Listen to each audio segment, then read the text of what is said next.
Hey, how's it going, guys? Pleasure to be here. And man, I've been following you for as long as I can remember. So to finally be here on the program, man, dream come true. Can't wait to get to breaking down these fights. And yeah, what better week than this one, man? Nate Diaz. I was working with my glassware before the show, and you never know when I might break it out again. So,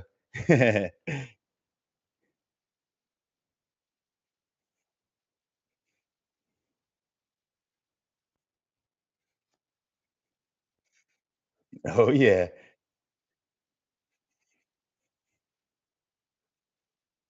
Ooh. Oh yeah, hey yeah, definitely, definitely.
My pleasure. My pleasure.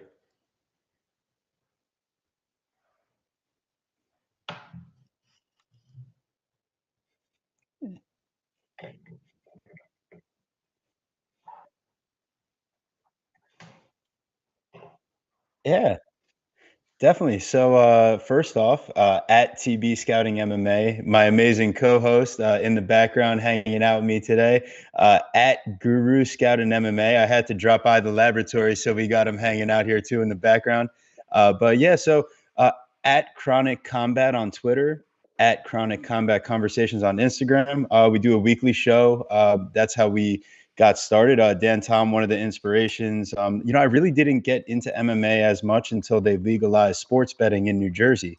So then Guru over here, he's like, hey, man, guess what? Like, it's really awesome to bet on fights. And I was like, you know what? Like, wow, it really is. And then I really started getting drawn into the technical aspect of it and like learning about, what you're seeing at flyweight all the way up to heavyweight and how it differentiates and all the skills behind it. So I really haven't been in the game too long. In fact, the fight that I first prepared for to watch from like an analytical standpoint was Jones versus Gustafson 2.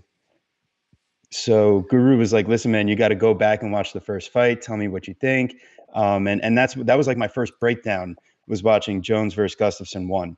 So what an introduction to kind of being on the analytical side. And then, the first person that I really started following on a consistent basis was our guy Dan Tom over here. I told, yo, Guru, you got to check this guy out. He's got the breakdowns. Used to watch them back on the line movement show with Dan Levy, and that was kind of our introduction at that time. That was like me breaking into the whole MMA gambling scene. So that kind of gives you a good timestamp on where I really got into it. And I mean, the way I am, I'm an obsessive creature. So next thing you know, I've got a Excel database that my brother helped me build out. We got all the stats going, but you can't rely on it too much. It's a full, a full slate of things you need to take into account. So between all that, I got profile data built out, and yeah, man, that's really what took me here. And now we're doing some fighter interviews. Had some PFL media access recently, so just excited to see where the ride keeps taking us. I appreciate that, man. You guys do a good job with your stats layouts and that organization as far as fighter profiles, something that I'm still slacking on, for example. So mad props there. And apologies to the chat. Apparently you're all good, Tyler. My dumb ass muted myself. So luckily, I told them in the chat they didn't miss anything. It was just my normal intro and spiel. So yeah, this is of course TV scouting MMA of Chronic Combat Conversations. Of course, you can find that podcast at Chronic Combat And as you can see by the name tags, we're using Twitter handles. So you can find my guy Tyler here at TB Scouting MMA. Their podcast, again, they heard you just fine. It's got all Okay. that and more. So definitely give them a check out. I'll probably I might just edit. Mm, yeah, I'll probably edit the audio version of this a little bit differently. For sure. But that's why I wanted to include the plugin, and in case I didn't include that little background and descriptor from Tyler, you can get a little bit more content if you're listening on audio post. Guys, go to the YouTube to see what me muted, and to hear Tyler if you want to hear him more. But you're gonna hear a lot more of him and me here, so we'll keep it at that. The show's live, man. Screw it, we're doing it live. We'll do it So live. we're gonna get right into it. UFC Paris recap, at least for the show here. Again, man, I got to train, and even without training before I started this program, I was barely watching the prelims because life's just already busy for your boy. So it's been really stressful trying to squeeze things in. So apologies in advance for all the people that I'm shutting down, and will have to shut down as far as guest stuff goes, but I'm just gonna have to shut a lot down leading up to November. It looks like 19th or 20th is going to be the fight, and I just got to keep getting work in. So we'll just keep the update at that. Thank you all for asking and for the love.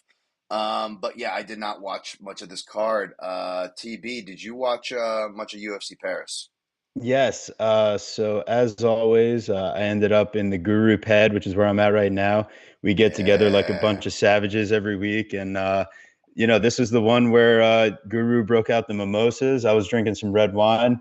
I might have taken a little nap with his cat at some point, but I did see the entire card.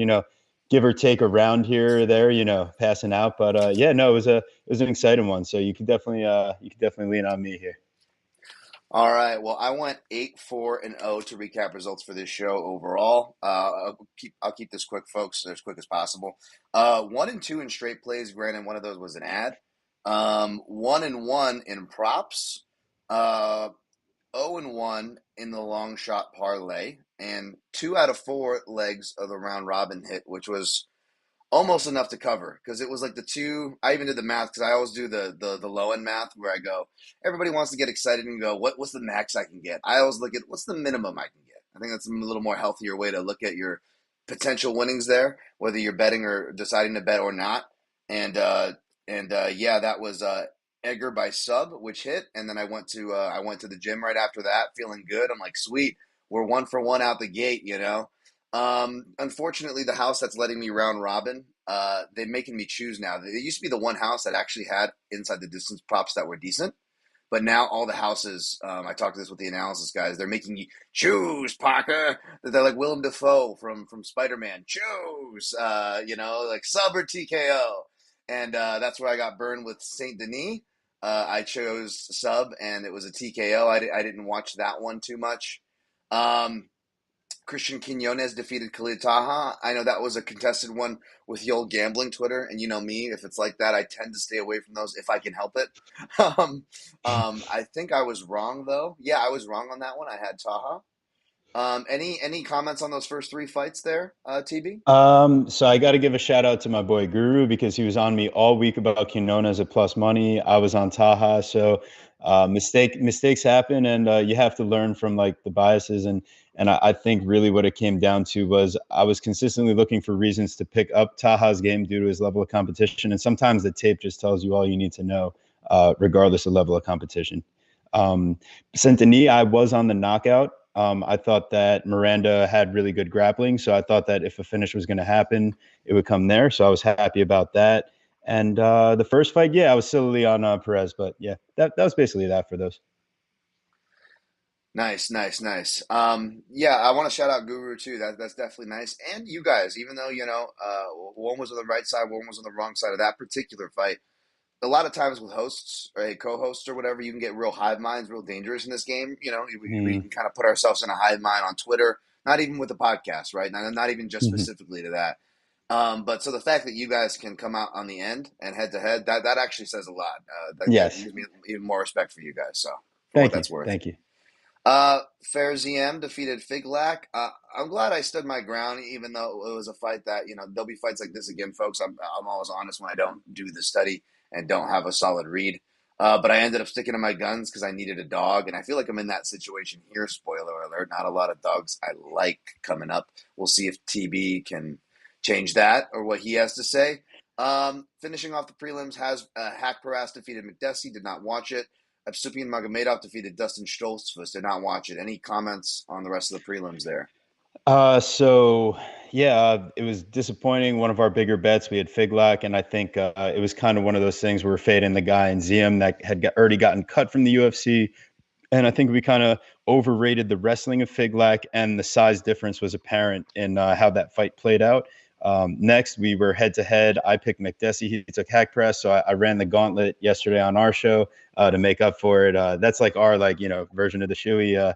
Had to do a little bong rip, dab, and a shot all within like 15 seconds. So that was a party. Check that out. So yeah, I lost that bet, but hey, I thought it was a pretty close, like decently, fought fight. So it was kind of what I was expecting from McDessie, but Nasrat actually showed up. So good for him. And Abus, I mean, I was trying to find a reason to like go against him just because it seemed like he was one of those guys that might let you down. But nah, it seems like at least against Stoltzfus, he got the job done. So I'll be looking into him in the future more and seeing, if there's a potential fade as well.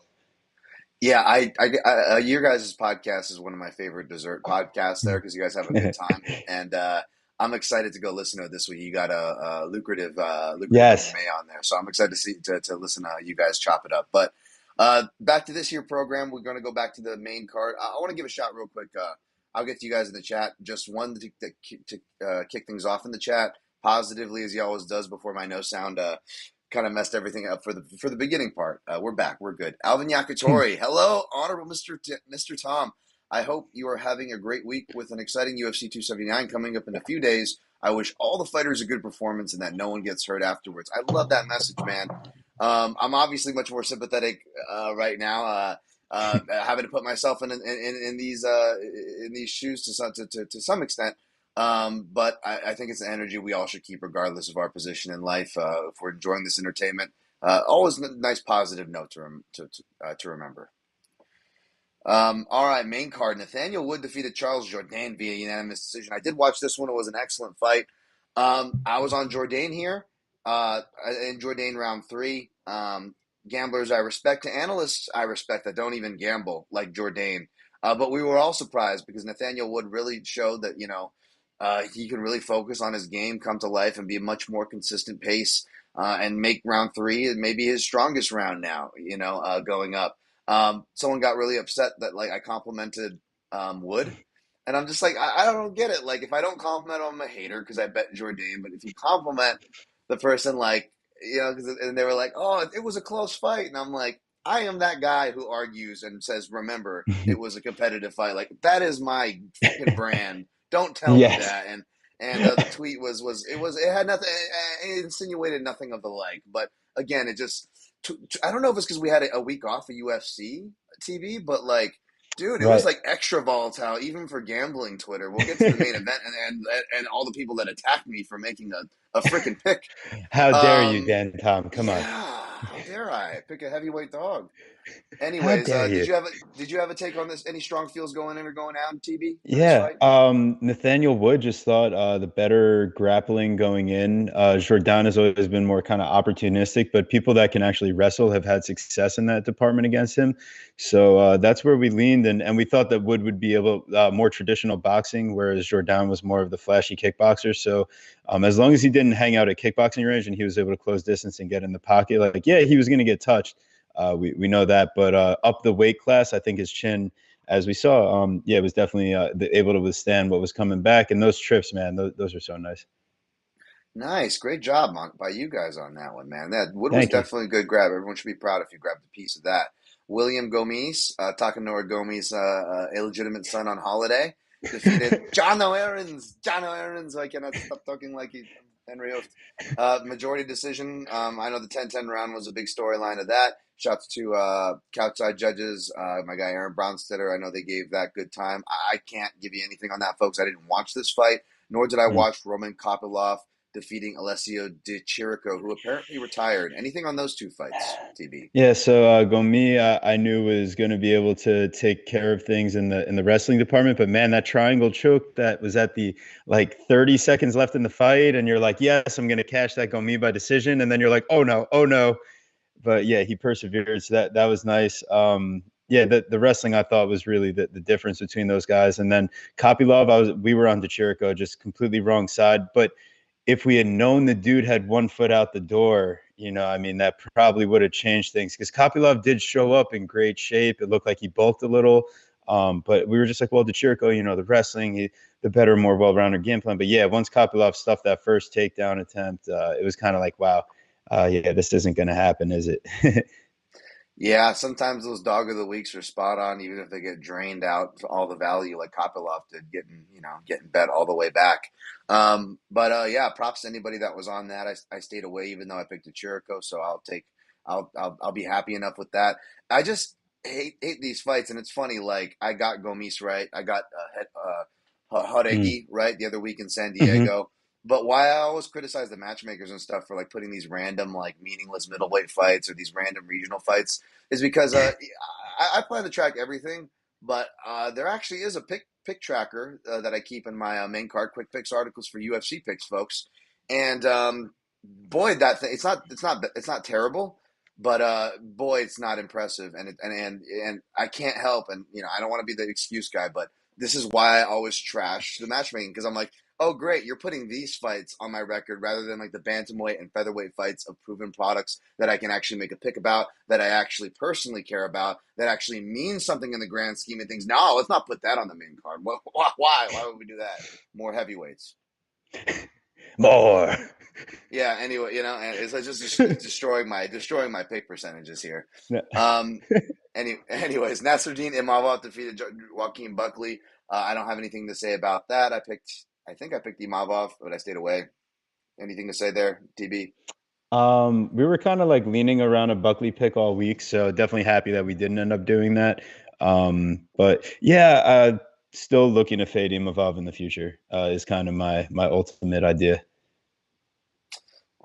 All right, yep, all right. And then co-main event. Again, I'm not one to victory lap, so I hate to keep beating this horn, but how many Robert Whitakers do we have? So many times, and it's not shade because we all do it, right? TB, you do it, I do it. It's the nature of Hmm. this game. So many times we're throwing shade to should this person be favored. That's more than half our conversations, right? Yeah, It's like 90% of our conversations, right? Should this person be favored? But we just like how we always call out bad officiating or bad judging, we never give credit to the good ones, right? right. And good favorites, not just good, dependable chalk, which is something that I don't think we think about enough, right? And value Mm. enough.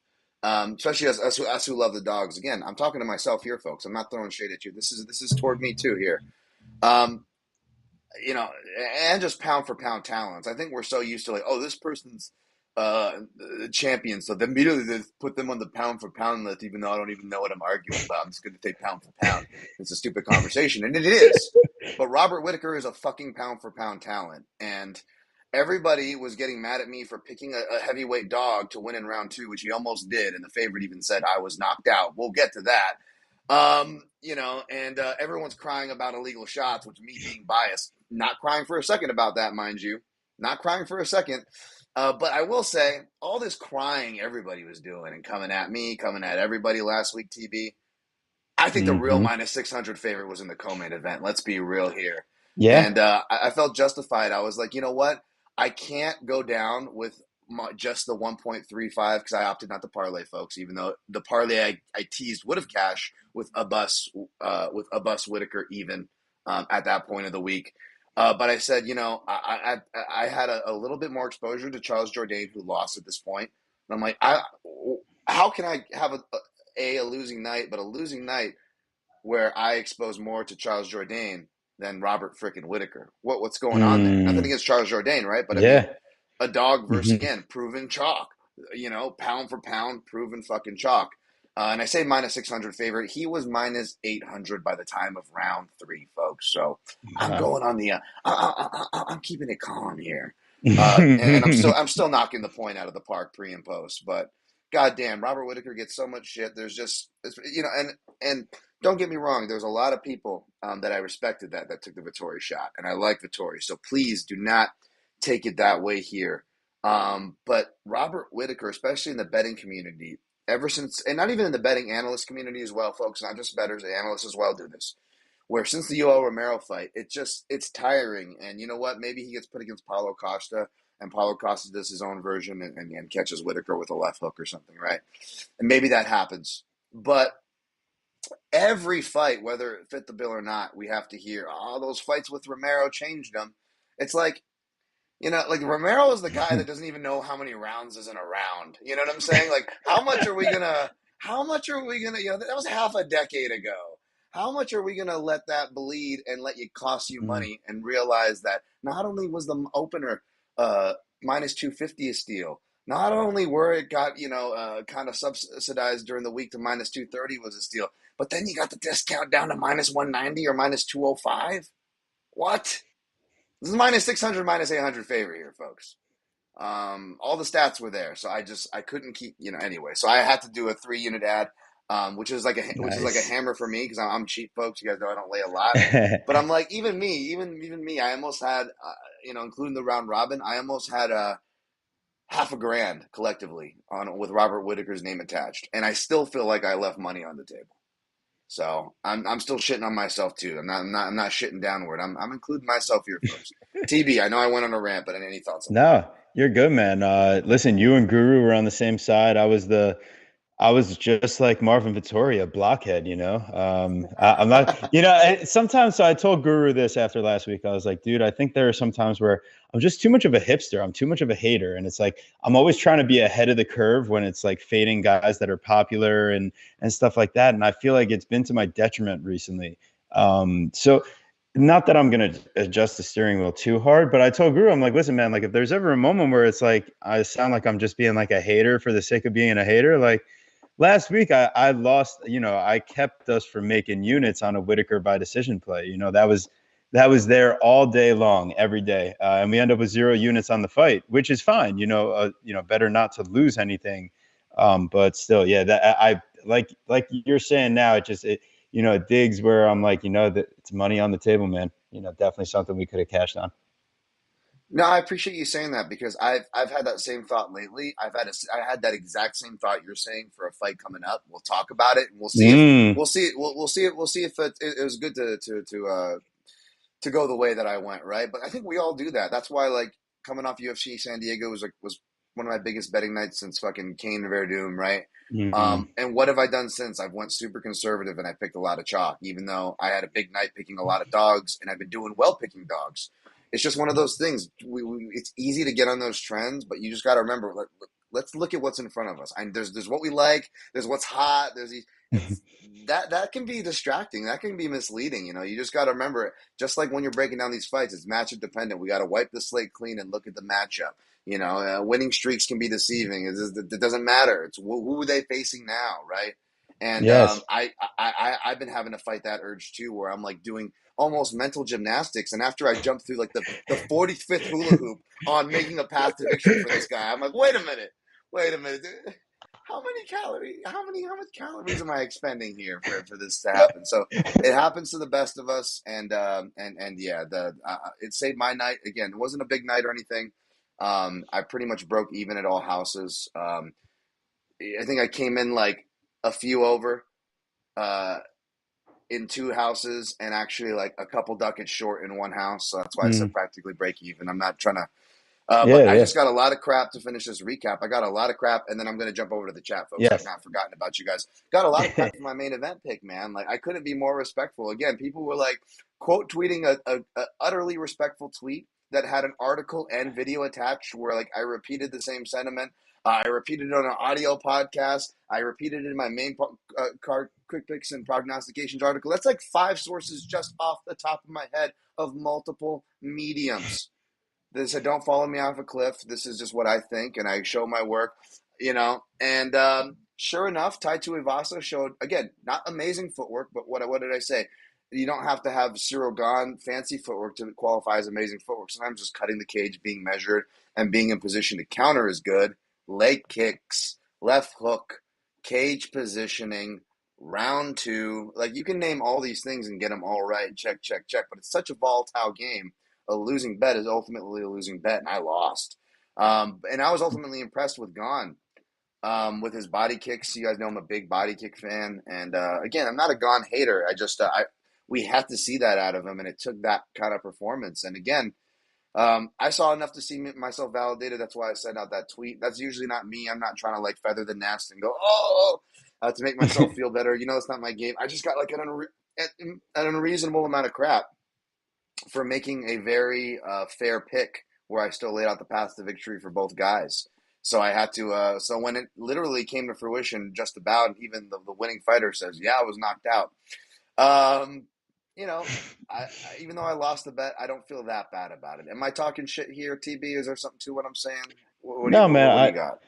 I think that I'm almost on the side where I think you don't beat your drum enough sometimes. And, I think the other thing is that, like, with the people like that, the haters like that attack your work and stuff like that. And in my mind, really, what they're quote tweeting, they're just sharing your content to the other people out there. So, it's like, I think, sometimes when the people see, the idiot screaming in the park, they're like, geez, like, what is that guy even talking about? They're like, wait a second, like, oh, but wait, there's a little link there I could click. And like, so I will say, like, I understand your frustration with like some of that stuff, but at the end of the day, man, hey, as content producers, it's nice to get the word out there. And you just got to, shake your head and be like, hey, man, at the end of the day, they're just helping spread it around. And two, with your track record and, like, you're willing to give credit when you're wrong, I think you got to give yourself credit right too. So that's where I'm saying, like, I feel like there's sometimes, like, hey man, beat the chest a little. It's never such a bad thing because you're willing to definitely, give yourself a lot of, negatives when you're wrong. I know that. So yeah, Well, that's what I would say. I appreciate that, man. Thank you so much. And yeah, congrats to anybody that was on Gone.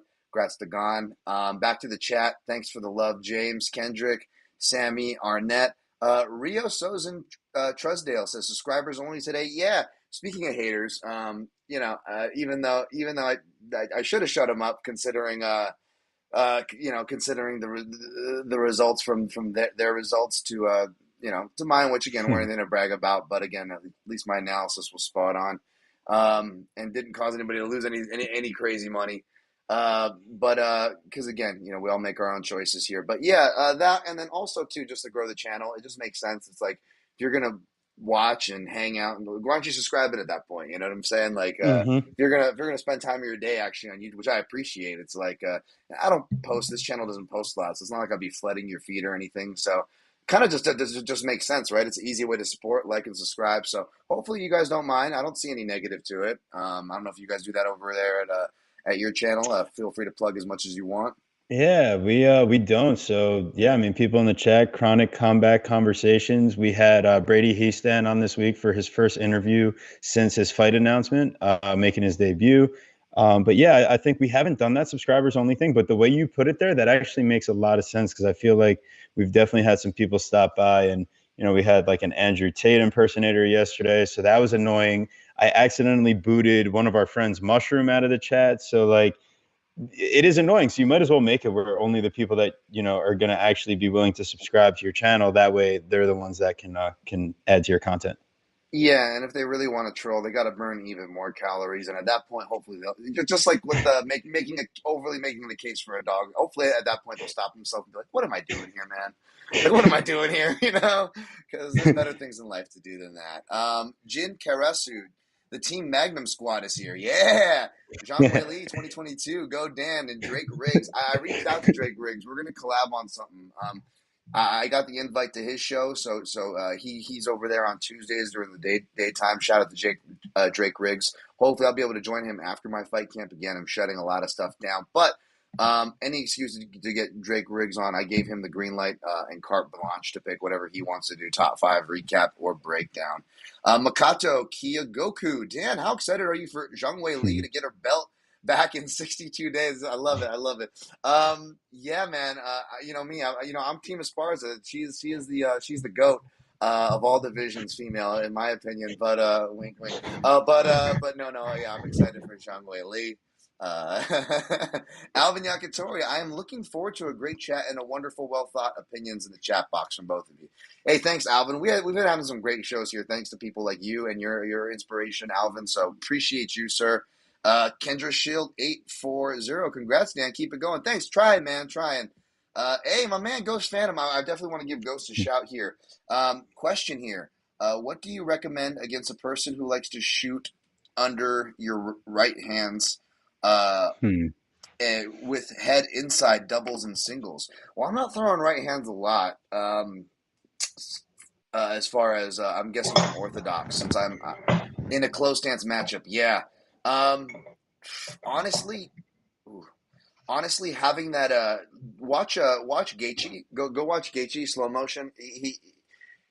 Um, he especially parlays with his left hook, where he can go whizzer, or not really probably the left hook, but the inward hip. So if you're orthodox, so your lead hip, your left hip, really want to train that to shut down for your sprawls. And as far as fighting that in head position, kind of, it's, if you can't stuff the head, you can at least shut it down. And if you look at Gaethje, he'll shut it down with the hip. He'll kind of whizzer. He'll have that auto whizzer and the auto separate grip separation there. Um, which a lot of people will go to the head to reinforce if you're really worried about them getting that inside head position to kind of steer and drive, depending if they're steering, if it's a single, driving, if it's more of a double. Better off talking more of a wrestler expertise on that, but that's just my uh, basic, basic way to shut it down. That's the reverse of what I do from southpaw, because since I'm open stance, it forces head inside style takedowns a lot. So I'm used to dealing with those, but from the opposite stance, and it's just a very basic, you know, folk style defense of, you know, hip down, whizzer, separate some grips. Gaethje just has it really drilled in. I would watch that, and then if you're already ahead of the curve, which I wouldn't be surprised if you are, Ghost Phantom, you're on my shouts here. Uh, People have been asking about his work, by the way. So Ghost actually messaged me. I want to make sure to give his Instagram out. Uh, his Instagram, I believe it's Kaito Kuroba. So at PHM underscore thief, as it's spelled, THIEF 96. That should take you to his breakdowns and work. That's Ghost, who you see in the chat. I wanted to give a shout out to him. Jimmy Kudo, Team Magnum Squad is a hive mind. It's okay, you guys. That's fine to be a hive mind there. There are a lot of us with sole purposes of promoting Zhang Wei Li and trying to help her win by asking Jack Slack questions about her. Okay, hey man, if you're treating me like Jack Slack, I'll take it as a compliment. I would be worried about the bot things. You know, I know that, especially, you know, whether you're supporting a Russian or a Chinese fighter, everyone's just going to go there anyways and go, it's all bots. It's no one. It's not a real buy rate. It's bots. No one wants to see Peter Yan fight. Sorry. um, Jim Karasu, Tim Magnum for life. Go Zang. Hey, Guru's up in the chat. The co-host, run the gauntlet, boy. All right, we love Dan, Tom, Jake Riggs, and Slacky. All right, cool. We're going to push on to the shouts, and we'll get to the breakdown here. I'm going to page mark that. I'll be right back to you guys, chat. Just got to match it up. The MMA analysis guys, I jumped on impromptu with them, kind of like the Chronic Combat guys. It's hard to say no, and it's hard not to want to do stuff with people who keep things fun, keep things keep it light, and you know, they're a bit crazy. Let's be honest, but hey, I'm crazy too, man. And I definitely let loose a bit on that show. If you want to check that out, shouts to Brad and Wes for having me on. Hopefully, New Sean is not get. Oh, speaking of Nate Diaz fight, I think you know, I think I don't want to give away his Oh no. his business, but hopefully he's traveling somewhere where it's very festive for this week. So enjoy Uh-oh. New Sean, and we'll just leave it at that. Yeah, I want to give those guys a shout, of course. I also wanted to shout Ryan McKinnell, Anthony Lionheart Smith for having me on MMA on Sirius XM. It was really cool, man, to talk to Anthony. Anthony was one of the first UFC fighters to shout out this podcast, talking about half guards and stuff. And I brought up the conversation with him on there. And again, he was like, you know, it's high praise coming from a guy like Anthony Smith. So He loved the grip talk, and I just love being able to nerd out with guys like Anthony Smith or veterans of this space as well, like Ryan McKinnell, who's an OG. That guy is awesome as well. So big shouts to them. I definitely wanted to give them a shout, and Ghost, who we gave a shout. All right, thanks for putting up with that, TB. I think we're about ready to break the fights down here.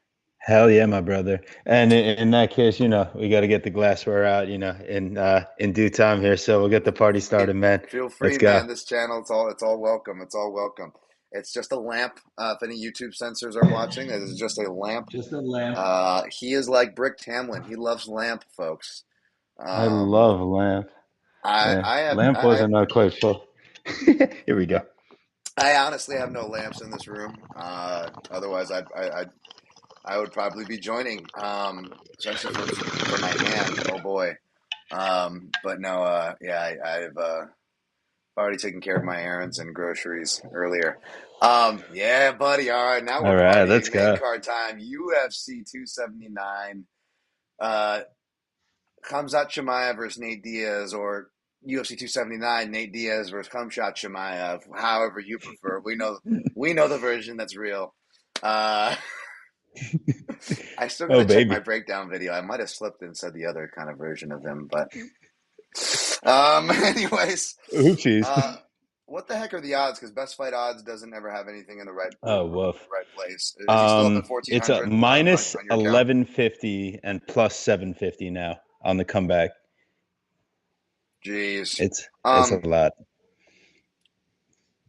TB, you take it off here. I just got done talking way too much. What do you got for I this fight? got you, man. Yeah, so I think all right, so y'all could tell me if I'm being a little too hipster in the chat, just go ahead. I know I told Guru, but I can ask all my friends to help me out.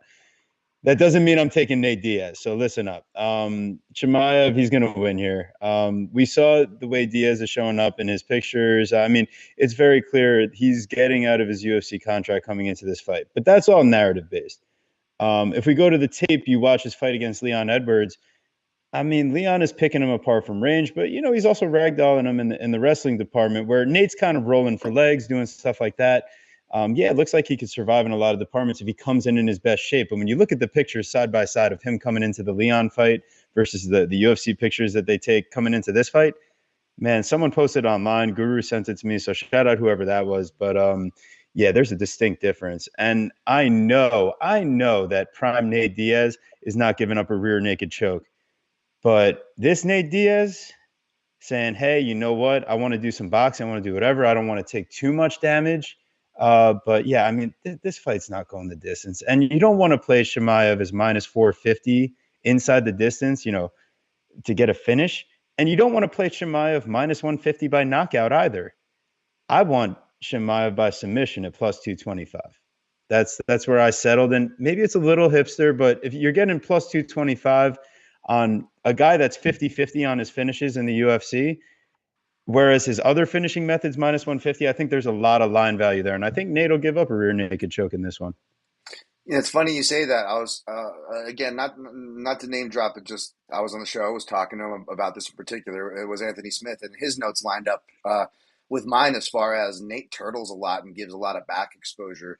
Even standing against the cage, he will use the Kimura double wrist lock grip, which gives way to shuck buys, which again is back exposure, slams. Masvidal's a really underrated wrestler. Don't get me wrong, but Masvidal was almost like teasing Nate, like I'm gonna shuck by, and like making faces at him as he did it, and like Nate can never stop those. And against a guy that's his specialty, as pedo Obi-Wan would say in episode 2. I haven't watched the new Obi-Wan series. I just hope it's him being Nancy in the desert the whole time, just watching Luke grow up. Anyways, sorry. From afar. There is some dirty theme to a lot of the jokes recently. But no, but yeah, it's back to the Willem Dafoe as Green Goblin, right? Like he's gonna give him those positions, and it's gonna be like Willem Dafoe in Spider-Man. Choose, Parker, choose. I don't think the Diaz brothers are going to go out with their brand, it being as it is, to tap, much less to go out easily. They're going to make the doctors or the ref stop it, and then they're the best at passing the what the fuck test. Shout out to the Co-Main Event podcast. But like you said, also too, Diaz is coming in shape in this fight. It looks like, which is interesting because my theory lately, which has been true, folks, like I've been saying, like Nate Diaz has slowly been turning into Tito Ortiz, where like even dating back to the RDA fight, like it's pretty much outside of the Michael Johnson fight, it's always a bad camp. Really, every fight has been a bad camp outside of the Michael Johnson fight since the RDA fight, because it's just like the old Tito Ortiz fights for people who don't remember those, or I'm to a young audience now. I'm older than I realize.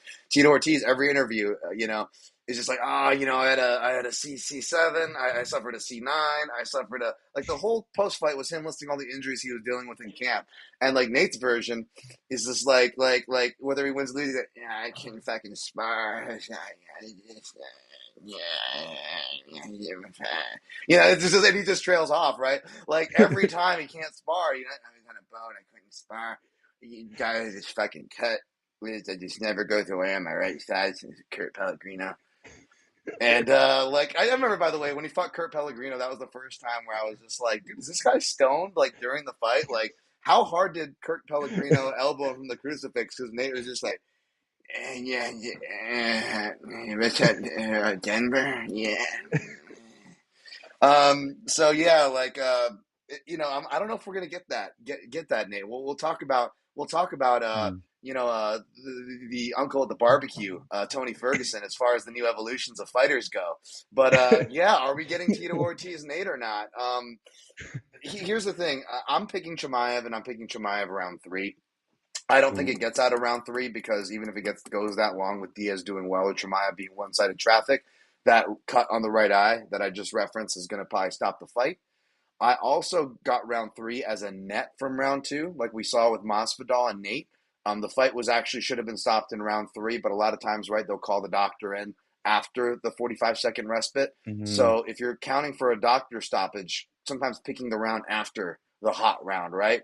And they got the hot round right. Like I was talking with Anthony Smith, the hot round is round 2. That's when he was picking Chimaev, and he kind of convinced me, to be honest. I want to give him credit because he was challenging my round 3. But I do think that round 2 is going to be the hot round. It's not set as a total from 1.5 for the obvious reasons for nothing, folks. So I think round 2 and round 3, Chimaev, I played that. I juiced it up by TKO in one house. And I got it at plus 1,200 round 3, 25 ducats.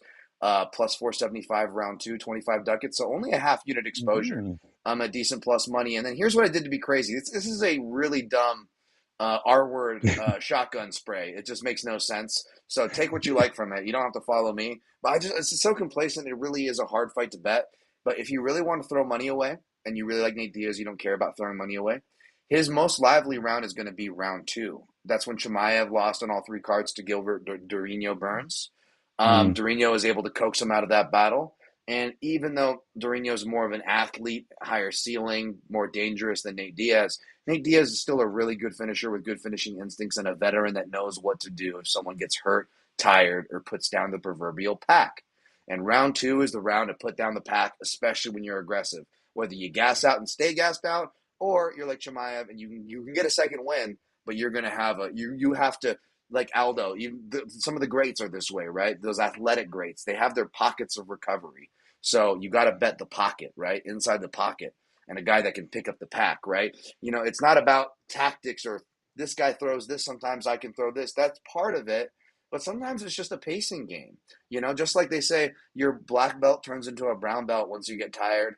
Then it turns into a blue belt after you get punched in the face. You can work it down to a white belt, theoretically, right? Pacing does the same thing for striking, grappling, and everything, right? Because if you attack someone's pacing, if you can kind of hang out and weather their storm, and when they go to take the breath, you step on it, you 10x the effects of whatever you're choosing to do now, because their defense is minus 10 now, at least, right? So theoretical, but yeah, Nate Diaz round 2 submission, because again, if he hurts him, he's not a knockout puncher. And then Khamzat's going to shoot, right? So it'll be Nate Diaz sub if you're trying to narrow down. If you want Nate Diaz, if that money line's not juicy enough, if sub's not juicy enough, You could go plus 3,500 Nate Diaz sub round two. I put $5 on it plus Woo. 3,500. So $55 total exposed here. That's where I'm at.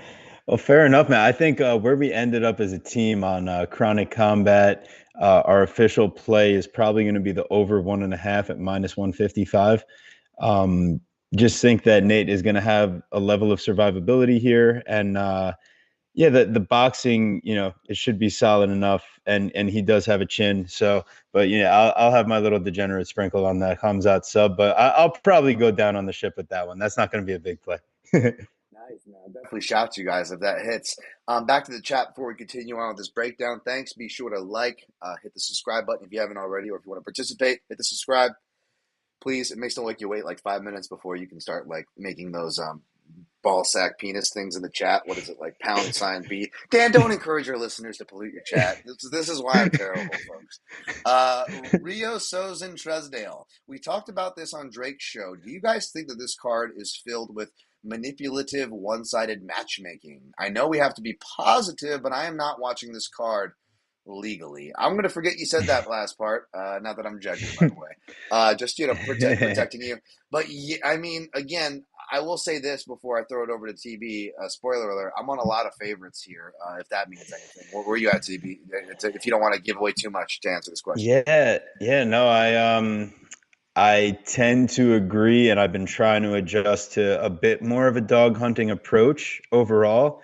Not that I'm, digging in too hard, but yeah, it's slim pickings this week, but we'll find our spots. We will. Definitely. Let's see here. We got Guru was all over Wood. Easy, Guru. He means Nathaniel, folks. Nathaniel. Not that I'm judging, by the way. Oh, Guru's always all over the wood. Let me tell you that fight probably gave you Wood, especially if you bet the Wood side. I mean, I Oh loved it. I was on yeah. the wrong side, and I love that fight.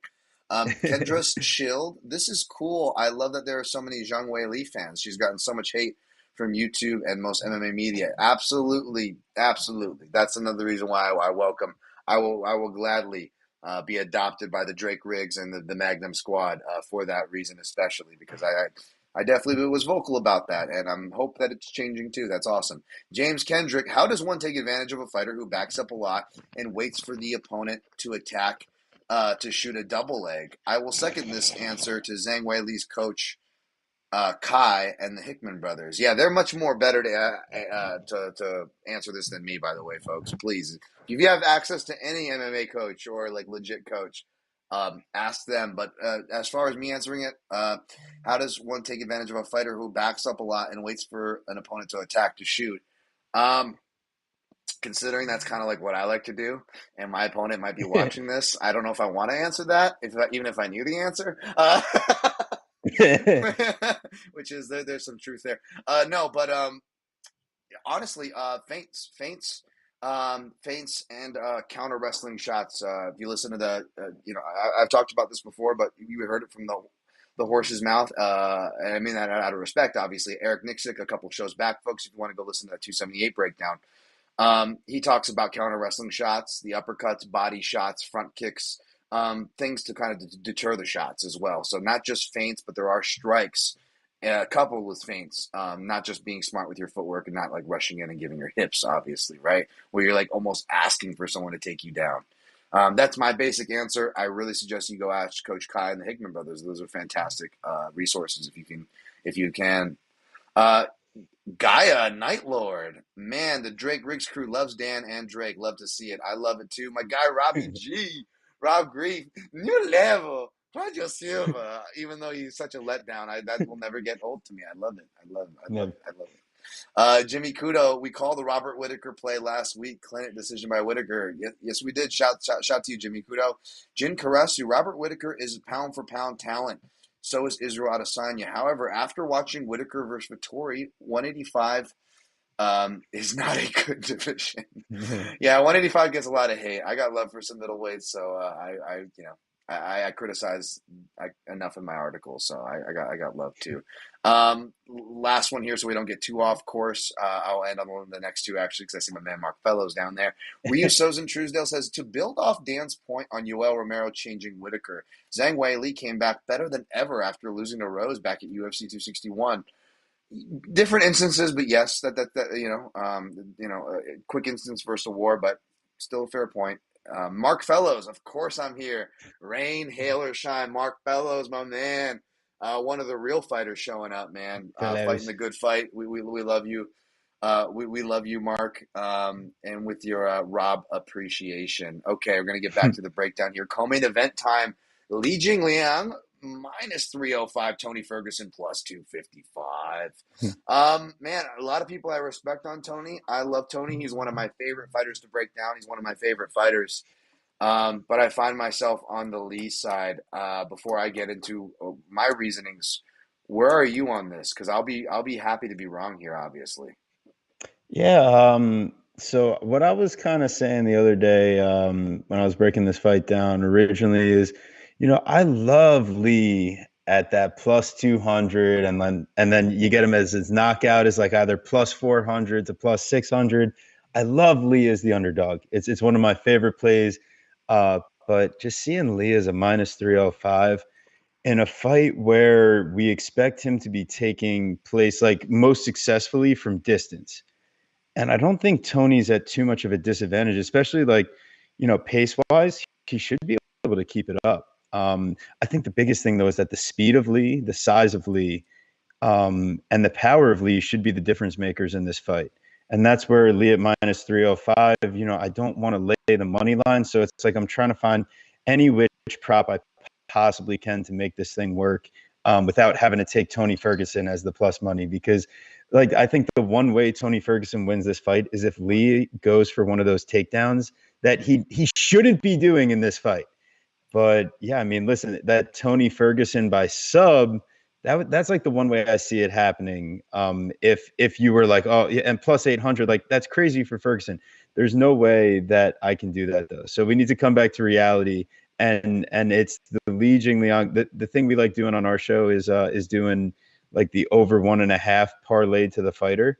So Li Jingliang and over 1.5 is minus 110. But then the other thing that we were looking at, we were trying to get on FanDuel to see what they were going to have as far as like the round 3 or decision. So that's yeah, plus 115. My boy Guru already had it loaded for me. So that's where we end up here. I do think Tony early is going to be fine. It's more boxing approach with leg kicks that Lee comes with, not those crazy like that front kick from Chandler. I mean, yeah, dude, that's going to happen, but Ferguson's chin is legit otherwise. So, what was that line again, and where did you find that off Yes. of? Okay. So on FanDuel, it's rounds 3 or decision for Li Jingliang, and it's plus 115. We're on the same side there. Please quote those FanDuel lines anytime you can. Anyone that has access to those or DraftKings, I'm really bad at that. I think one of my next guests is going to be a fantasy guy who I've been wanting to get on here. I'm also going to be doing another fantasy guy show, Kyle Marley. I want to try to give that more love and those Nice. people more love that deserve it that do that. I'm here in Vegas, so I don't even have like access to the cool. Forget the fantasy side of it, but even the cool lines that they offer. So I'm really jealous when you guys talk about these and take these. So please shout those all day because even though my sad ass can't do anything but jerk to it, my listeners might be able to actually do something with it. So that's great. Thanks for that. No, of course, man. Basically, I I love it because our analysis kind of lines up here. Um, I played rounds 2 and rounds 3, Lee. By KO to juice it up in one house. I think I got it at like plus 600 round 2, plus 1200 round 3. I only put $20 on those. So again, under a half unit exposure. And that's the thing, like between this fight and the next fight, I'm thinking about parlaying, but there's so many people I respect on the other side, and I legitimately like the first 3 fights were the most 3 meaningful fights in the main card. Like I love all the fighters I'm picking against too. So it's like I'm not exactly rushing to just keep dumping more units against guys I like. But I am thinking about throwing him in a parlay. I haven't. I might not, folks. I'm not saying you should. Um, but if I don't, I'll be really happy knowing that I only have under a half unit exposed. And even if I do and I still lose, I'll take solace in knowing that my guy Tony Ferguson and a bunch of my friends cashed who grabbed that money line. Definitely. I'm never a hater when it comes to that. Like, if you're gonna cash, great, man. Like, I'm happy for you. Like, I love when people can stick to their play and end up cashing on it because I know the same thing's gonna happen for me some point too. Absolutely, absolutely. I guess anything more on this fight before we push on? No, no, I feel good about that. Yeah, and basically, I just want to make one note that you said also that it's coming back to me in your really good breakdown there. Lee doesn't go for as many of those takedowns you were talking about, which I like here. He's really focused a lot on his boxing, which I've talked about in previous breakdowns, and that's kind of he's always had a good leg kick and right hand, which are going to be great weapons for Tony Ferguson.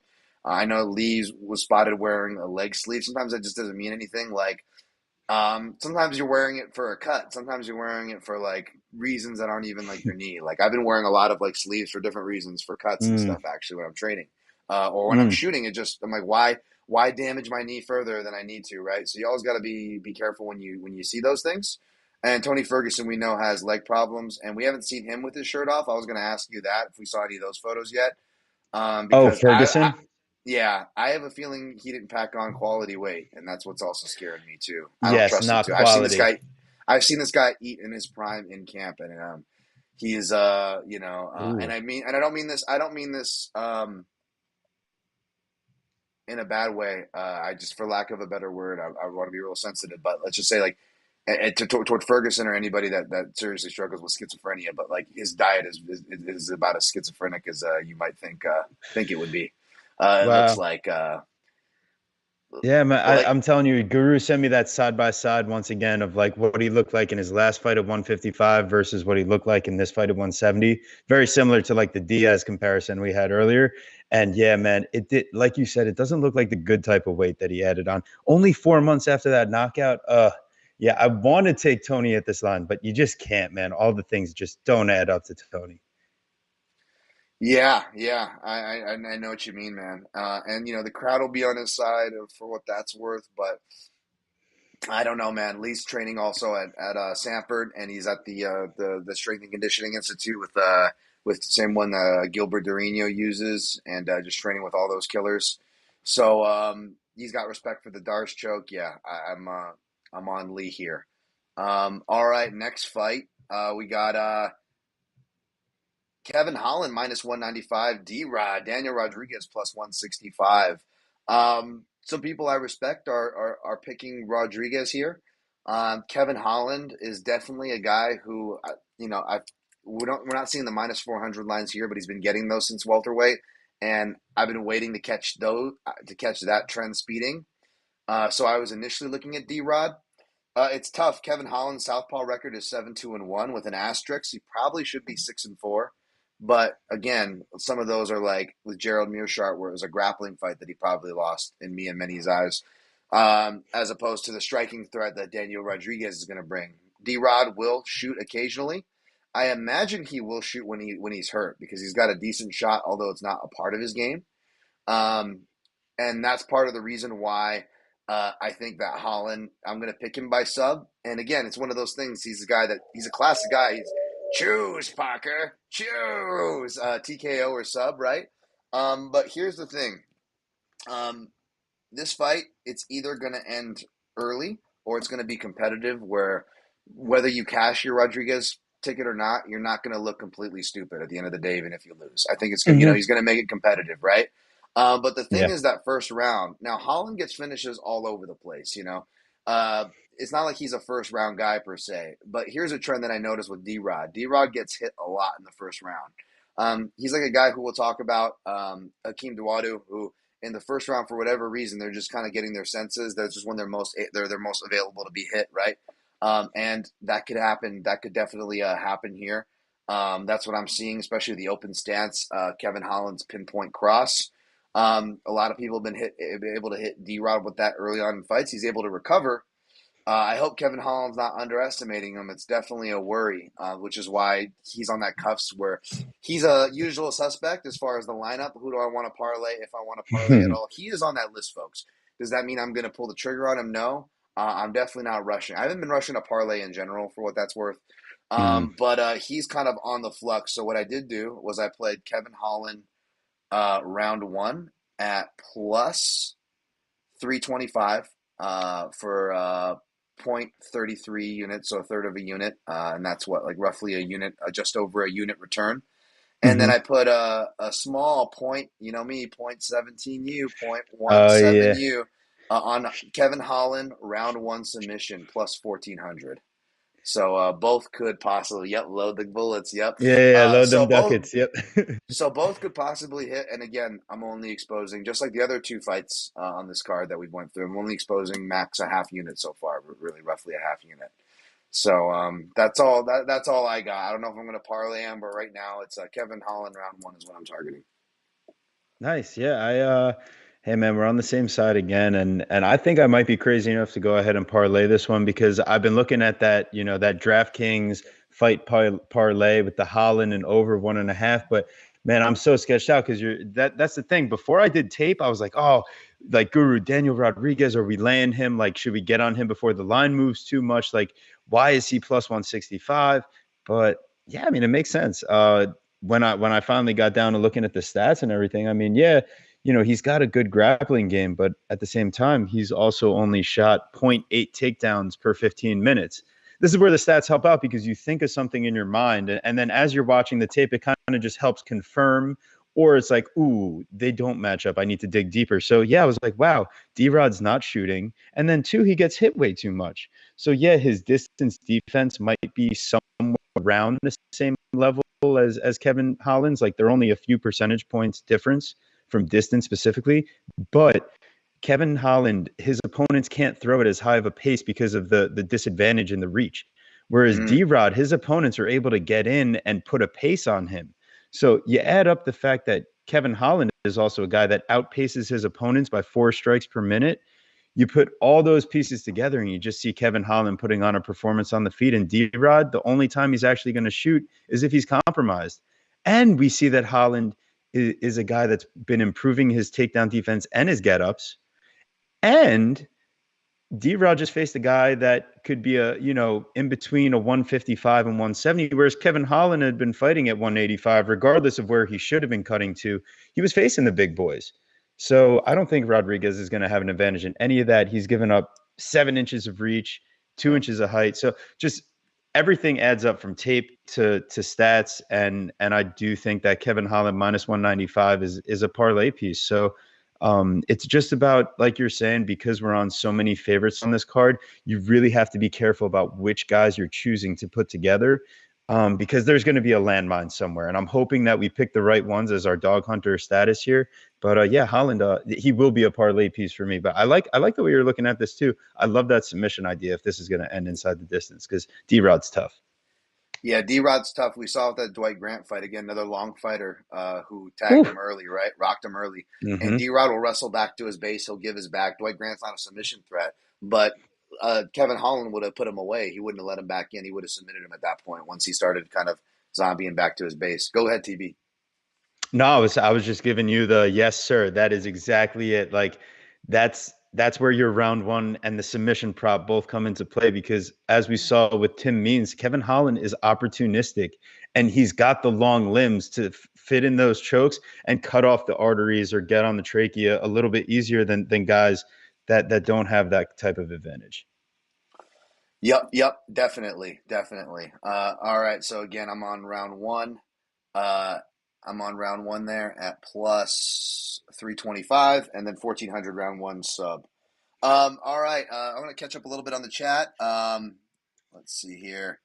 We got Guru. That's definitely true. We bet fight goes the distance. Talking about an earlier fight, we parlayed the over 1.5 in the main event. Nice. Yes. Um, let's see. Ghost. Speaking of Robert Whitaker, he must watch this podcast because he didn't do that weird low line side kick to the knee from the closed stance matchup. That's right. You did call for that, Ghost. Great shout from the previous chat. Um, let me see. Can we go down here? WA Mania. Damn. I too love Lamp. Theo C. Jr., my man Theo. What's up? What's up? No worries. We appreciate the shout out, Ghosts. Um, Last one here, and then I'll push on and I'll get back to the chat. Synchro Wing, why did the UFC make a card like this? It seems like a card of foregone conclusions, as Jake Rig talks about. Maybe they coax Nick Diaz and like, listen, if you take this Khamzat fight, we'll give you pay-per-view points in Vegas, huh? Huh? Little did he know it was like, another like kind of, I don't know if I think Colby George even had a better card than this, but yeah, it's been bad, folks. You guys know me. I'm not fluffing, and I'm not beating around the bush here. I'll call it as it is. Yeah, I'm not impressed. All right, we're going to continue on with the main card, with the paid portion of the card. Arin Aldana, minus 180. Macy Chasson, plus 155. Again, I didn't get a chance to watch this fight since last night, so no new takes for me here. I will have to watch tape on it a little bit because I will have to write this fight up on my main card quick picks and prognostications. I'm leaning toward Aldana, but I'm not in a rush to bet her because betting against Fortis MMA just doesn't seem to be a good idea in general, especially right now. Any thoughts on this fight, TB? Yes, this is I think this is my dog spot here on the main card. Macy Chasson, I think she's got that dog in her, but I need to see the weight cut. Got to make sure the 135 goes at least somewhat smoothly. I don't need to see perfect. We just can't see the box and her, like we can't see the Aspen lad essentially.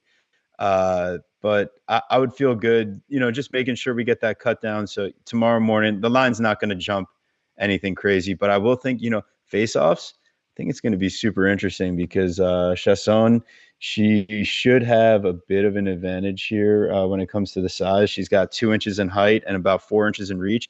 And it's not that she uses it so much in the striking, but she loves to get to the clinch and just smother. So I think it's going to be up to Aldana to hurt her on the way in the same way she did to Yana Kunitskaya. But also, you watch that Yana fight, and like Aldana lands a big body shot with like I know Dan Tom and the body shots, but also when you're like 2.5 months pregnant and you don't know it, so yeah, that really changed the fight. That body shot, and her nose was busted. Also, Yana got her nose busted, but like that body shot, as Dan Tom always likes to say, like you got to pay attention to the body work, and Aldana will do it. But Chasson just seems so tough, and I think she's better at getting to that cage pushing position. But Aldana, man, I mean, there's something telling me like, hey, man, you should be a little careful about how much you put on Chasson. But I think at the line, I feel good. The Fortis, I was just watching Saif Saud and his amazing corner work. What was it last week? Or no, I'm sorry, a few weeks ago with Jeff Neal, and just his brutal honesty and way to get his fighters to really dig in. That's what we're going to need in this fight because Aldana, she can kind of get a little flustered and frustrated in there. We saw that in the home fight, and it's not due to athleticism. It could just be due to smarts and ring craft. I don't think Macy's got the best ring craft, but I think she's got that dog in her. So plus 155, that's a half unit to a unit play for me. I just got to see the weigh in first. So tomorrow morning, check it out. I respect that. And that's a great note on the way in because that does seem to be on her mind. It's a big part of her camp. I think that's why she has that narrative out there. She wants more girls to fight at both weight classes, so maybe she doesn't have to cut that weight. But yeah, man, she's also at that point of her career where she's due for a step up on skills jump, right? As far as those intangibles go. And she's got the great corner work and whatnot. So yeah, I'm going to be looking at it with an open mind for sure. I love me some Aldana, obviously, and she is favored. So that's probably why I'm leaning in that direction. I'll have to take a closer look um, to see what's going on there. So check for my main card picks and prognostications for that. But thanks for letting us know what you're on and opening the main card, light heavyweight. Because they love doing that. Iwan Cutelaba minus 195, Johnny Walker plus 165. Biased because it's the Extreme Couture stuff, I guess. But Cute Lob is a wild man. Um, he could be a quiet parlay piece just because I have such little faith in Johnny Walker and the trends. And it's one of those things where it's like Q Laba is a favorite. Q Laba just made the most epic mistake to like why you should never bet on him. And it's going to keep everybody's money away, right? And then in hindsight, he's just going to be like, oh, that was easy money. Um, I always say either go for something super contrarian, like fight goes to decision, which I don't think it's going to because of the crowd, and Cute Laba likes the crowd, and that's going to make him go wild no matter what the game plan is, I think. So I'm going to pick Cute Laba and probably stay away, but don't hate me if you see him in a random parlay come fight day if I'm feeling froggy or something, but it's nothing that I could honestly recommend with a straight face. I will say, non-technical, but tell me if this isn't drive the point home, man.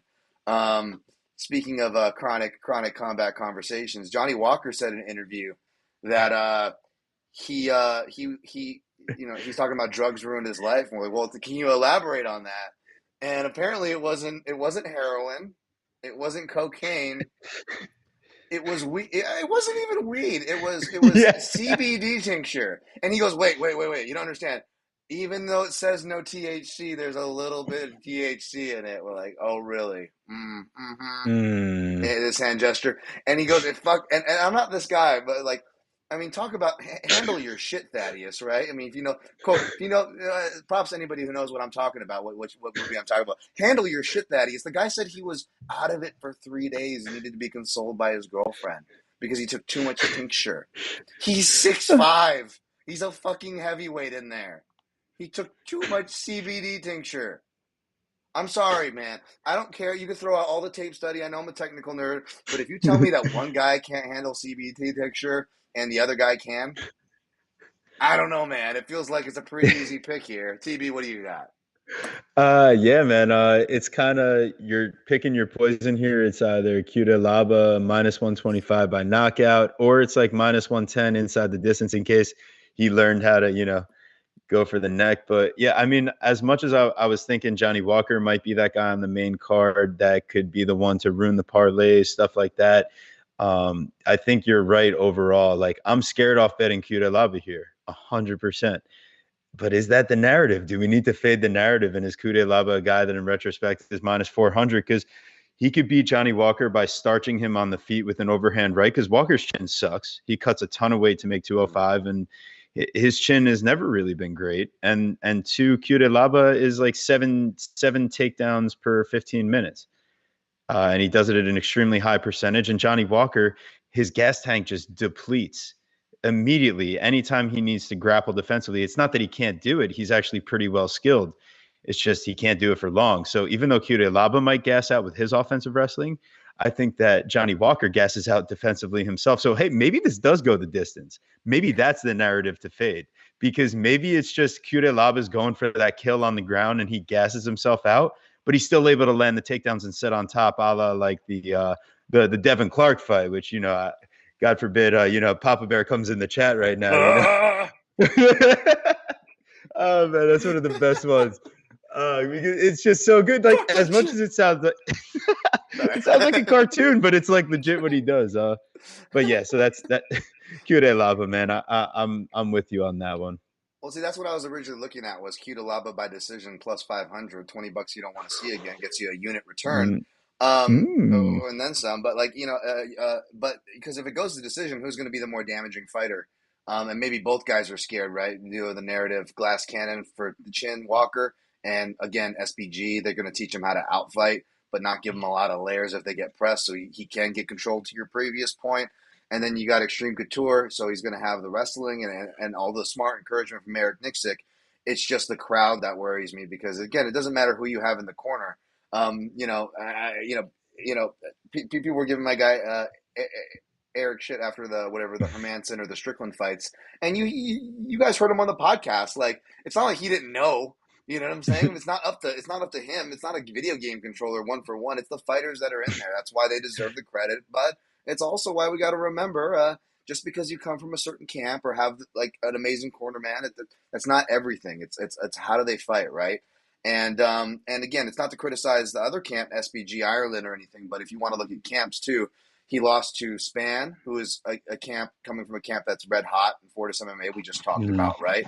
And then now we're going to SBG, who, I don't want to pile on, but I will say this. Shouts to the Heavy Hands podcast. They say you can always judge a camp by not their star. How do they, are they improving the lower level guys, Are the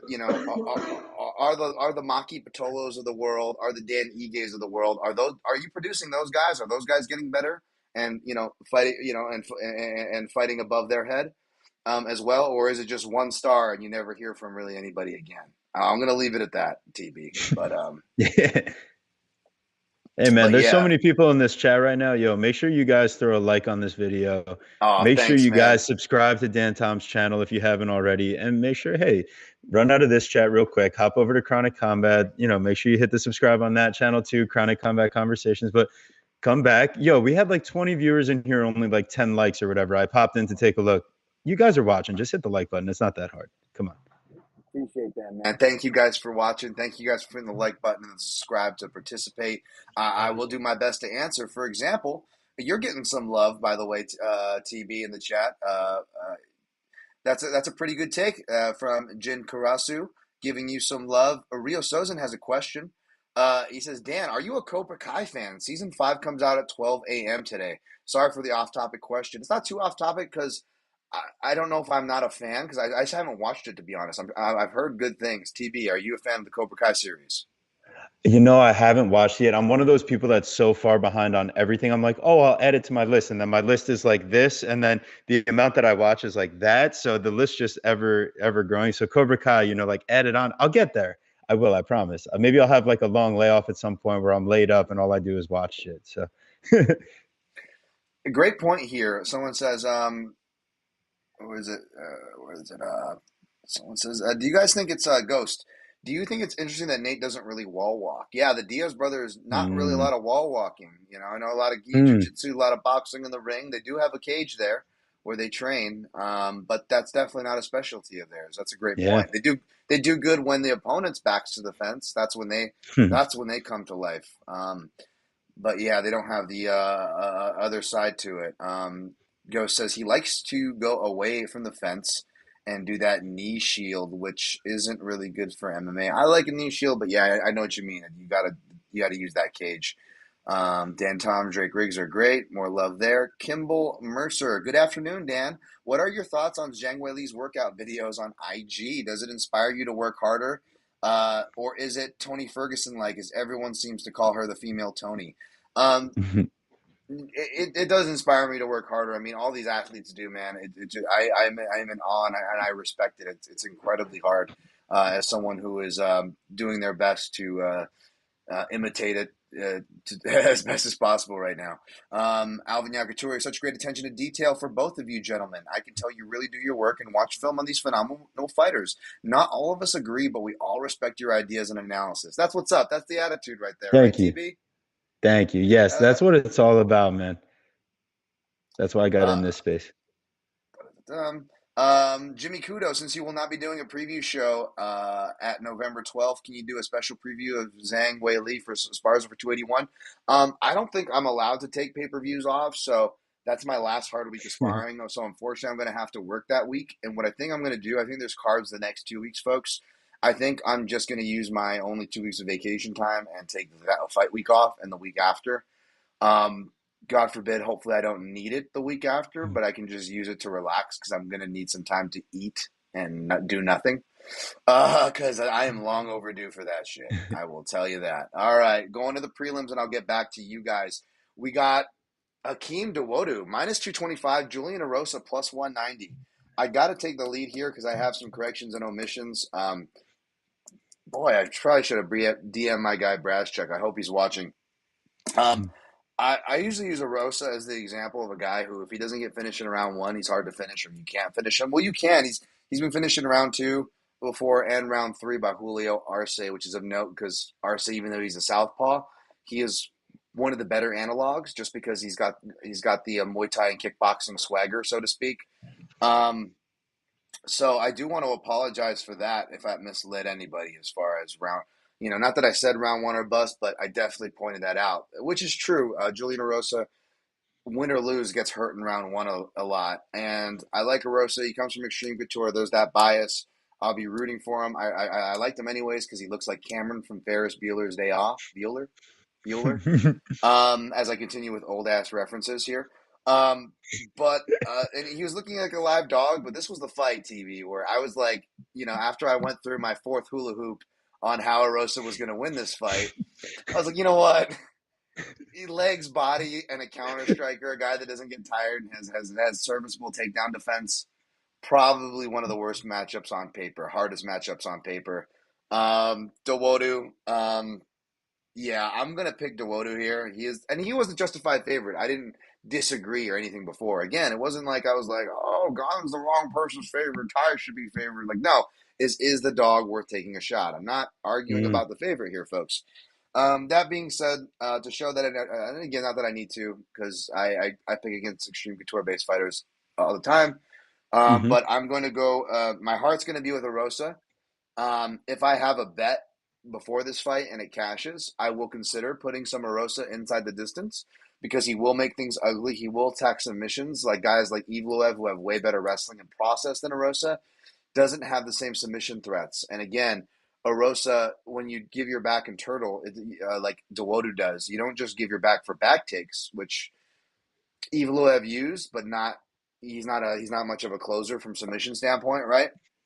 And he gassed out in the third round where Arosa comes to life in the third round. But turtling also exposes front headlocks, and Arosa's got those long arms. We saw it against Jourdain, those front headlock chokes. And Dawodu is a guy kind of like Daniel Rodriguez, where he can get hit early a lot in fights too, and mm, or lose the first round, or give optics bad enough to where judges will go against him. Like he probably should have won these fights outright that were splits in his defense, but because of how he fights optically, again, he goes to the legs and body, which I love, but people and human nature, judges, not that again, judges they're more credible than they get credit for, folks. They absolutely do give credit to impactful leg and body strikes, but human nature being what it is, you see the head strikes more. So oddly enough, folks, again, I'm not coming at the judges, but oddly enough, a guy like Dawodu who counters, goes to the legs and body. I say this all the time. He also, coincidentally, oddly enough, on the end of a bunch of split decisions where he probably should have outright won, right? So mm, Arosa's volume alone could make that live, but again, volume comes with counter strike caveats. And Dawadu's got a really mean left hook counter that I could not stop watching. His jab, and then when I went back to watch the Arosa Peterson fight, watching a guy like Peterson, I know he came in overweight, but Peterson's not a big imposing guy, and he's for a former bantamweight, and seeing mm. him rock him like it was he was fighting Devontae Smith all over again was really troubling. And I Yes. love Arosa, man. He's when he's putting it together. You heard Eric Nixon on this podcast. He's one of the best fighters in the world, whether people hmm realize it or not. He really puts those performances together in and out of the gym. And he can come with those big upsets on game night as well. So I'm absolutely hoping I'm wrong here. This pick. Again, if I'm up and feeling froggy, maybe I put a small amount on a roast inside the distance, as that should be even more inflated as the money continues to come in on Dawodu. But here's the play I did make, which took myself a pressure off trying to find a dog here because I'm picking the favorite, right? But some plus money, folks. Fight doesn't go the distance. I know Dawodu has been a Mm, decision machine. But the last time I thought about picking against, or I picked against, I did pick against him was Poirier, which sounds crazy. Of all the guys he fought, why did you pick Poirier? Well, Poirier, hey, he won the first round, knocked him down twice, even though it wasn't credited, right? yeah. Was doing good. I was looking like a fucking genius for that first round after getting a lot of shit hmm for picking a 4-1 dog. But again, it was that elusiveness, that wildness. Dawodu can get frustrated. But he passed that test. Has got a good clinch. So I went ahead and picked fight doesn't go the distance because again, Arosa's chin, my corrections and omissions that he can get finished outside of the first round as well. Dawadu's a building striker, so theoretically all rounds could be live for the finish for Dawadu. He's definitely due for a finish. It's not that it's a shit or get off the pot, as in he's going to lose his job. But if you look at his ceiling, you look at his record and how impressive it really is at the end of the day, his age, this is the time where he's got to show it if you're a Dawodu believer. mm, And if Arosa gets the upset again, if he does win, 90%, it's probably 95%, it's probably inside the distance, right? Or he doesn't win at all, Arosa, right? So you're covered for the right. upset there. And I just think so. I don't know. I just think these guys are born to frustrate each other. One of them's going to frustrate the hell out of each other. So I got it at plus 111 at one house, plus 100 at Bet Online, plus 111 at my bookie. I just put a unit on that, and right, what that's going to do is it's going to take the pressure, so that if I don't end up picking a dog and playing a dog on this prelim card, if I don't end up parlaying, um, I've got a nice unit exposure on a plus number at the end of the day, and I can count that Nice. for what I would have parlayed, right? I can count that for what I would have laid on a dog, maybe. So, give me fight doesn't go the distance. Sorry, go ahead, DB. You're good, man. Hey, listen, honestly, everything I was going to say in my analysis for that fight, you just said. Uh, Dawodu knockout plus 225, whereas decisions plus 140. All the value is on knockout. Erosa, he's a bit reckless coming forward to put his pressure on. He gets hit when he's square often. That's why he gets dropped 7 times in his UFC career. Even though his chin, like he will survive some of those, it's just how many times can you get dropped like that? And Dawodu, you're right, he's due, man. So that's a Chronic Combat best play of the week. We had 6.3 units on minus 210 to win 3. And this is what Dawodu is going to do. To your boy Rossi, he's going to smoke him up. So let's get it going. Woo! Light it up, fire it up, fire it up, fire it up, fire it up, fire it up. Sorry, the crow. I'll give that one to you guys. If you didn't get that, if you didn't get that reference there, that was awesome. All right, Jim Carrasco, you might know this, Dan, but Leach was Whaley's first MMA coach in 2013. Oh, wow. That makes sense because they both came from Sonda. So that would be an excellent person to follow. Jim continues, along with Andy Wang. I remember Andy Wang. Oh, shit. Tough 5. Was that tough 5? Tough 6? Yeah, Andy Wang, BJ, and Nate Diaz. Speaking of Nate Diaz. So I am rooting for Leach, even though it's not a dog pick. All right, man. Well, Team Leach then. Synchro Wing to parlay off of TB Scouting. Lee doesn't really shoot an open stance and has good pressure boxing. Jack Slack reference from Boycast. Wow, I like that. I like that we're all in line and you're referencing someone I respect in Jack Slack. Okay, that's cool. Good stuff. Appreciate that. Gaia Nightlord, milkshake cookie straws are the best. Dan, that sounds good. You got to try them with a frappuccino. I am gonna go crazy on food. I don't even stuff that doesn't even sound good. I'm gonna go nuts on. Like I'm just gonna eat to eat because yeah, I love it. Sammy Arnett, how is it important to look pre-fight? Shirtless photos. Does it help you guys pick fights? It helps me do something. I'll tell you that. No, I'm just kidding. TV, you want to weigh on this? How much does that help you? The shirtless picks on picking fights. Sometimes because you just like to see what you just like to compare baselines. That's really it. I know all these guys are going to be in crazy shape for the most part, but if you're like see someone ballooned up a little bit, or if you see someone really trimmed out and in their best shape, it's notable. But that's really all I would use it for. I feel like I should answer this as the character. I'm really late on things. My girlfriend just got me to watch what's it called, Arrested Development. And yes. Who's the bald guy with the mustache who's like in denial? I feel like I blew myself. What's his name? Yeah. Tobias. Tobias, yeah. Actually, Tobias here. Like my girlfriend's watching. The shirtless photos are a huge part of my research. That is the only reason why I spend 50% of my tape study time on shirtless photos. Of course, there's no other reason for that, folks. No other reason at all. Very Tobias answer here. There are thousands of us. Thousands. No touching. No touching. No touching. Oh, so great. Yeah, I love that. It just opened up like all these gifts and stuff for me to amazing for me to realize. All right, I'm gonna move on. Here we go, baby. It's Jailman time, baby. The Jailman going to Pound Let's go. Jailman, baby. Get the we need the Nasty Nate calendars, but we need Jailman not in there instead. Ooh. For you to send to his opponent so they can count down the day. Jailman minus 660. Anton, the Pleasure Man. How perfect. We got the Pleasure Man. Turcal. I got to shout my guy Braz Chuck here. This is perfect. We got Jailman versus Pleasure Man. I mean, is this as he said, is this a fight or is it a conjugal visit? At the check-in station, Turcal's going to be looking for his mouthpiece, and instead of a mouthpiece, like Brad said, they're going to give him a bite stick, for the pain. Like here you go, just something to chop down, bite stick and some lipstick to look pretty, and then something to bite down on, so so he can really take the pain. Because I think Jailman's going to mount him, TV. He's going to mount him, and you know what's going to happen? He's going to go to Pound Town. What's going to happen? Is Jailman going to pound it out, or is he going to go with the David Carradine asphyxiation special? Or what's it going to be for the Jailman, TB? Yeah. So it's kind of weird because the lines are like exactly the same, and we're going Shawshank style, baby. Let's go. Yeah. We're getting the Jailman special here. So it's the exact same thing as the main event. It's Smash City. But this time the submissions minus 110 and the knockouts plus 225. So fuck it, man. Jalton loves to smash before he goes for the neck.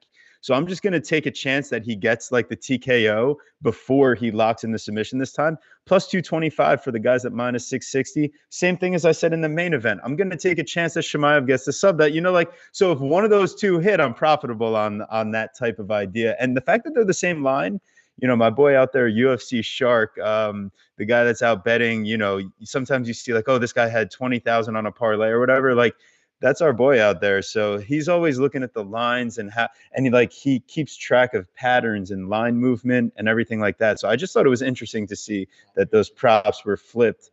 Yeah. Make sure you follow UFC Shark on IG. Make sure you follow Chronic Combat everywhere, man. YouTube, subscribe, and Dan Tom, make sure you throw a like on this video right now while you're watching us. Jalton Almeida KO plus 225.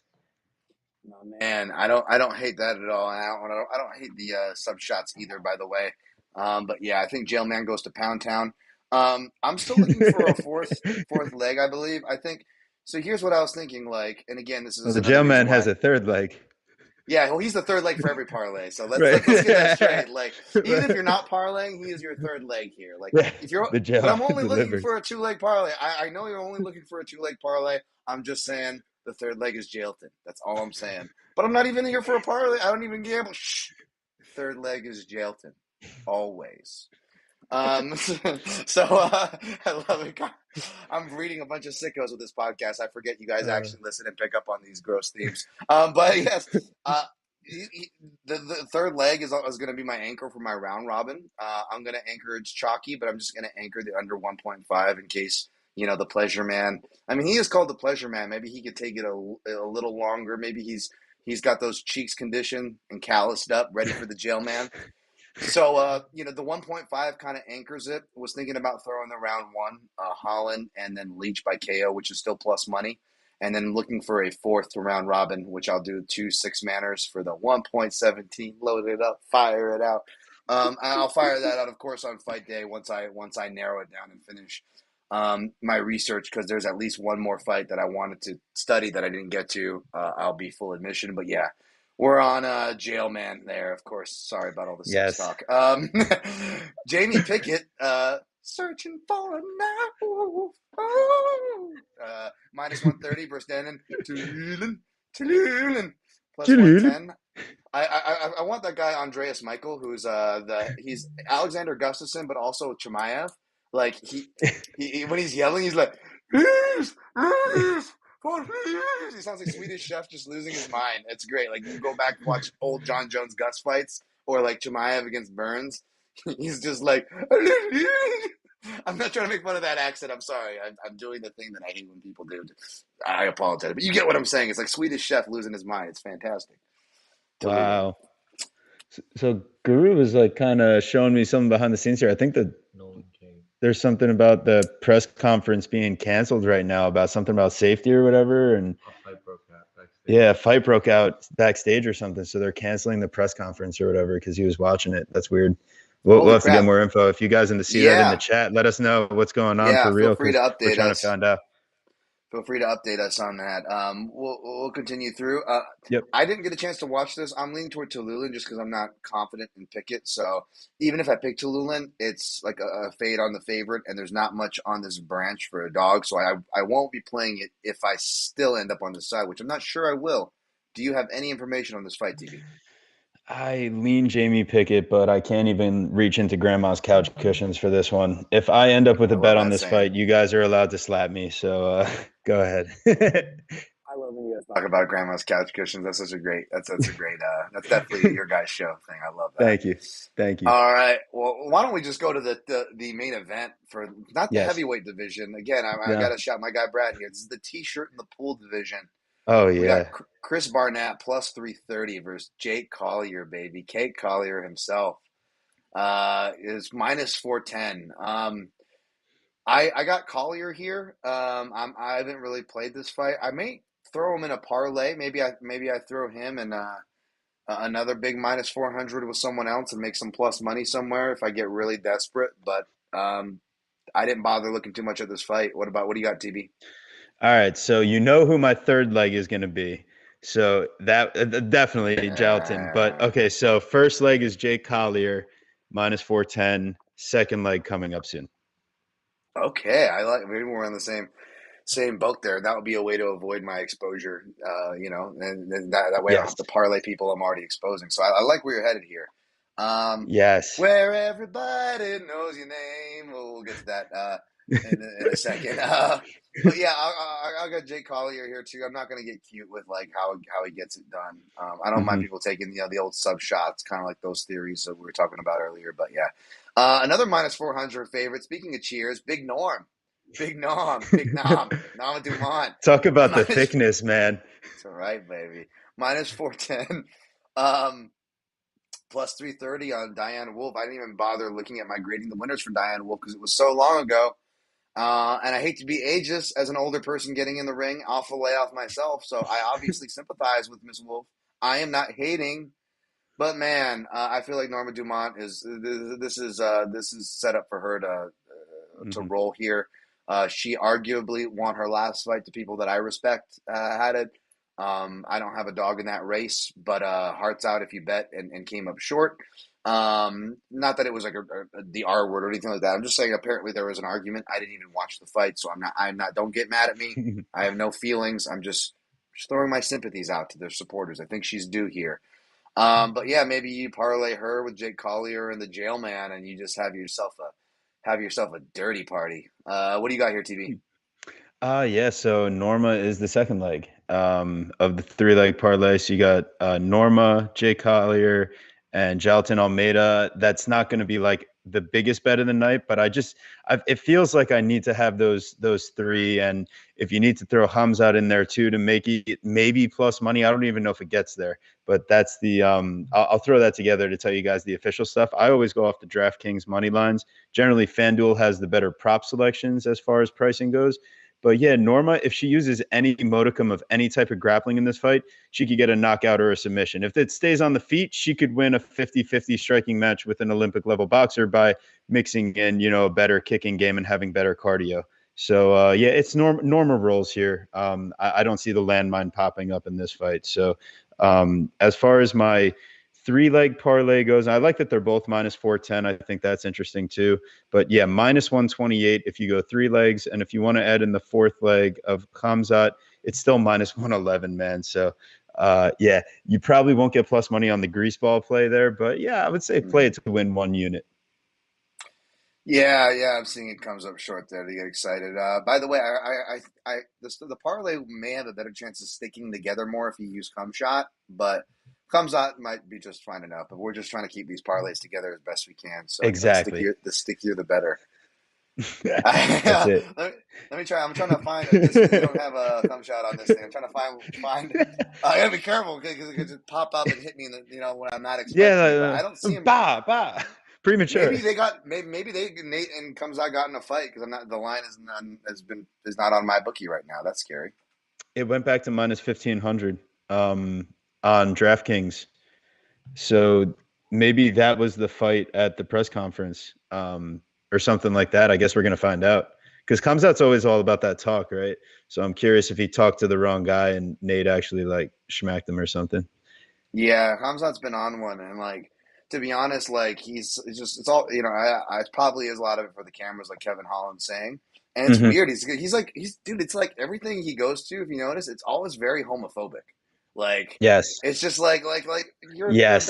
you're a dominant dude. Like, do you have to go there? A like, there's so many other things you could talk shit about, and B, if we do want to go there, who is the guy who loves humping men and getting behind them? And dominating them. And his name is And Cum hanging Shot. out You with know what his I'm saying? boy Like, Darren Till.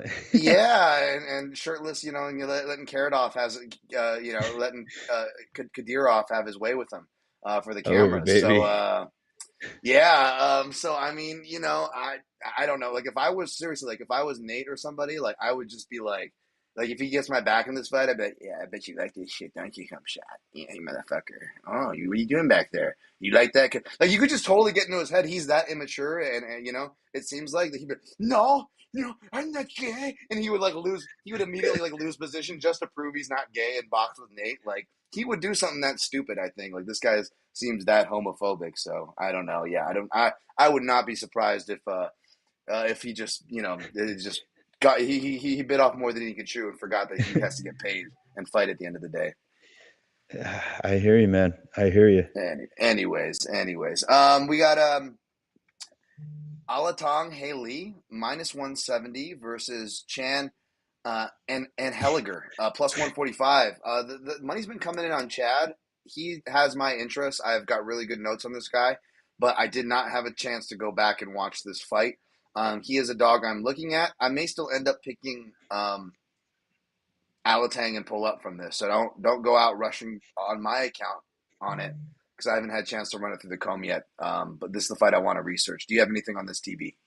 So I've been like leaning pretty decently towards Alatang, but I've been coming up short of pulling the trigger. Something is just holding me back.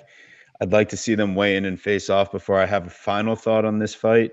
But I think ultimately Alatang is going to hit harder, but Anheliger should have the better, cleaner volume and combination in the pocket.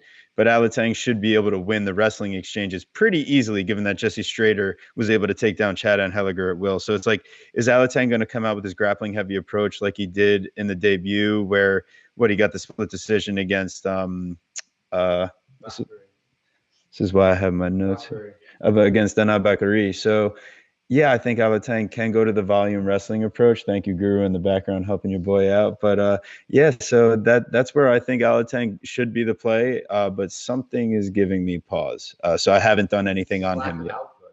It's the output for sure. Yep, yeah. No, those notes sound about right. Yeah, I don't hate that, and that's probably why I don't think the line's going to stagnate too far either way. So I'm not too much in a rush, but I want to get that something to today. I'll post. As per usual, Melissa Martinez minus 165, Elise Reed plus 140. Picking Martinez because Elise Reed is taking this on short notice, but I'm not looking to play this. Don't have any strong takes. Do you, TB? Super Melly, 3 years off, kickboxing and finishing school. So I think her striking is going to look even better than it did coming back. Solid defensive movement. Don't love how she keeps her hands low, but Elise Reed, she's going to come forward kind of sloppily, throwing heavy in combo, and I think can be caught on counters off the backward movement. And if Melly does anything with like those wizard throws or anything like that she did in the third round of her fight against Yanez, then there's definitely going to be a chance for her to look like a bigger favorite here. But dude, just don't bet this one. Like, do the Chasson fight instead of this one. You know what I mean? Like, you Yeah, could like if you want to add it to like a degenerate parlay, go ahead. But I'm not doing that. I hear you there. Darian Weeks still holding on to his favorite spot, minus 125.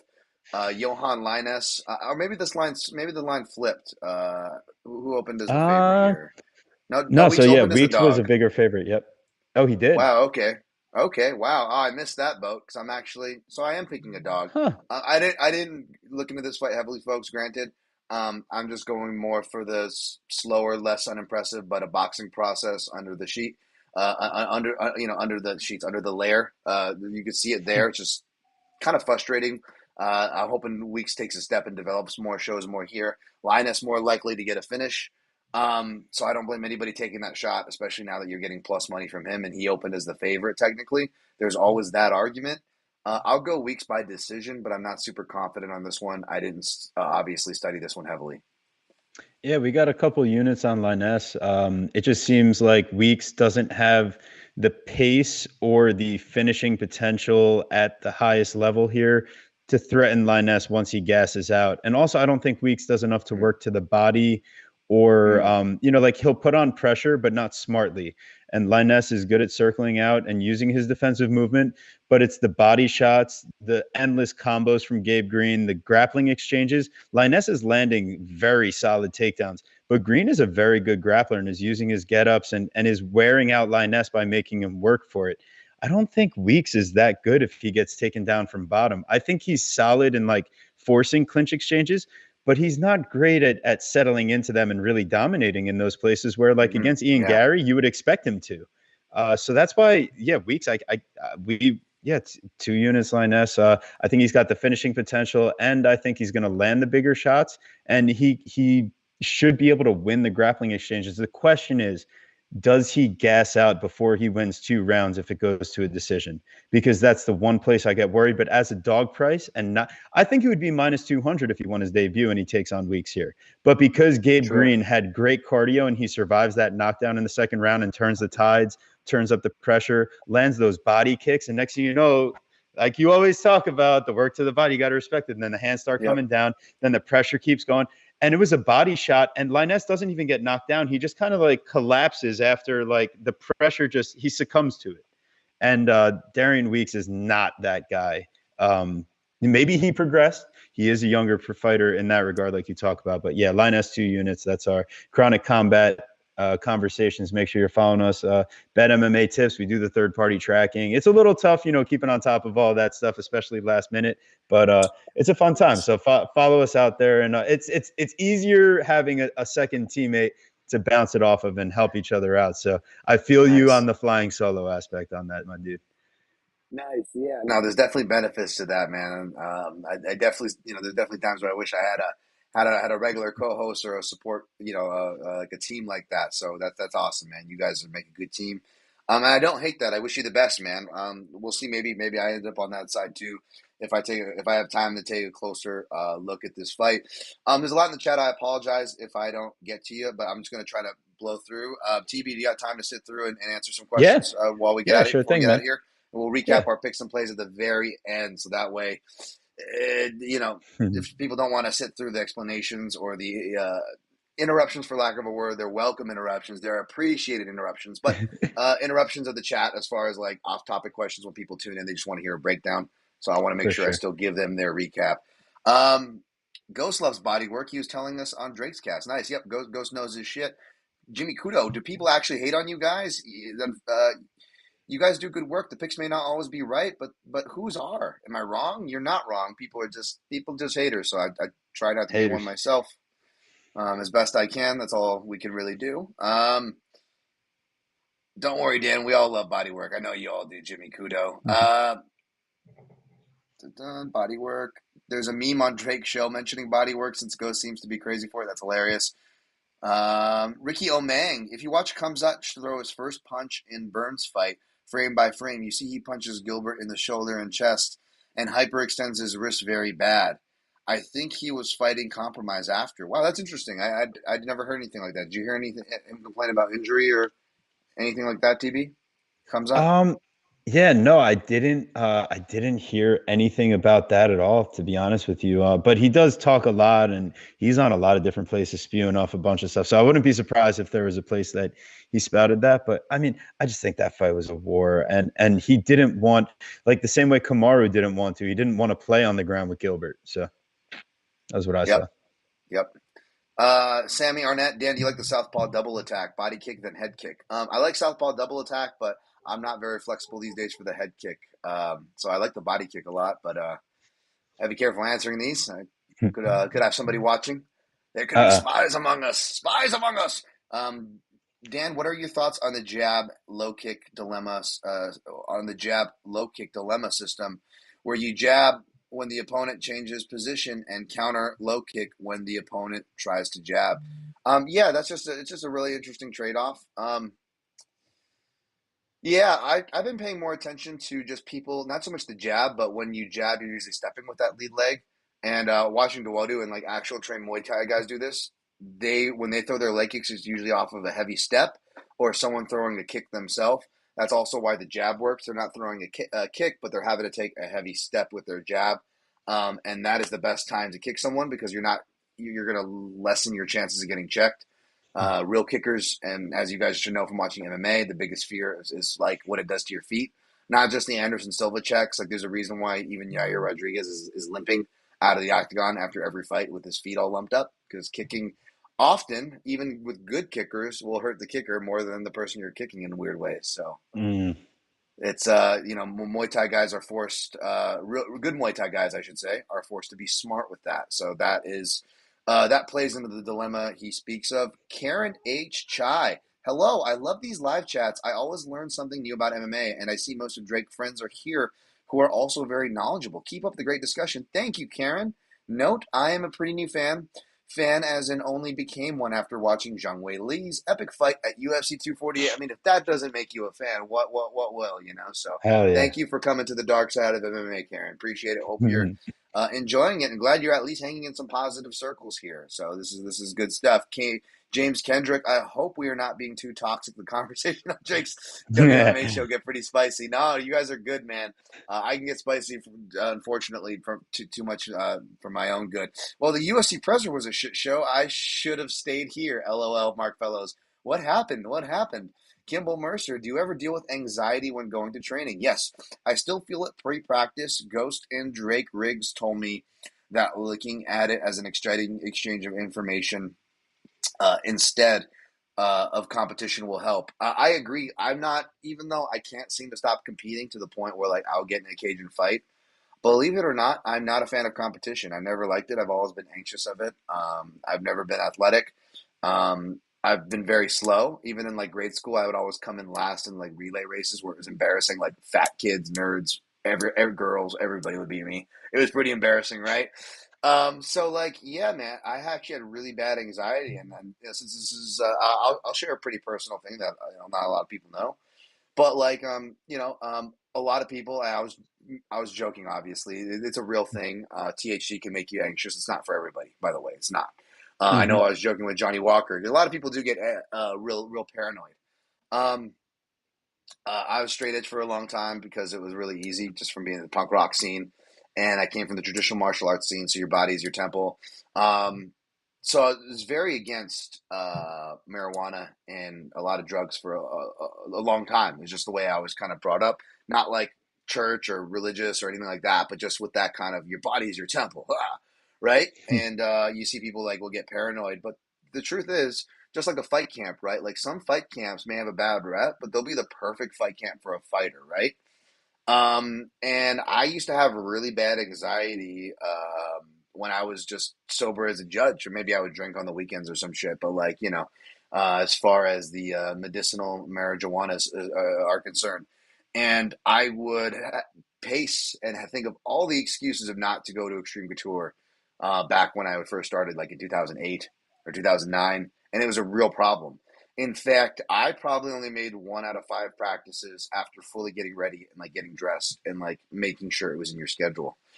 I'm guessing that's anxiety, right? All right, that's a form of anxiety, right? Hmm. Makes you anxious. So, um, yeah, I used to get really anxious. What am I saying? Go smoke weed, everybody. That'll fix all your problems. That's the message I'm getting. No, that's not the message I'm getting to. But it did help me.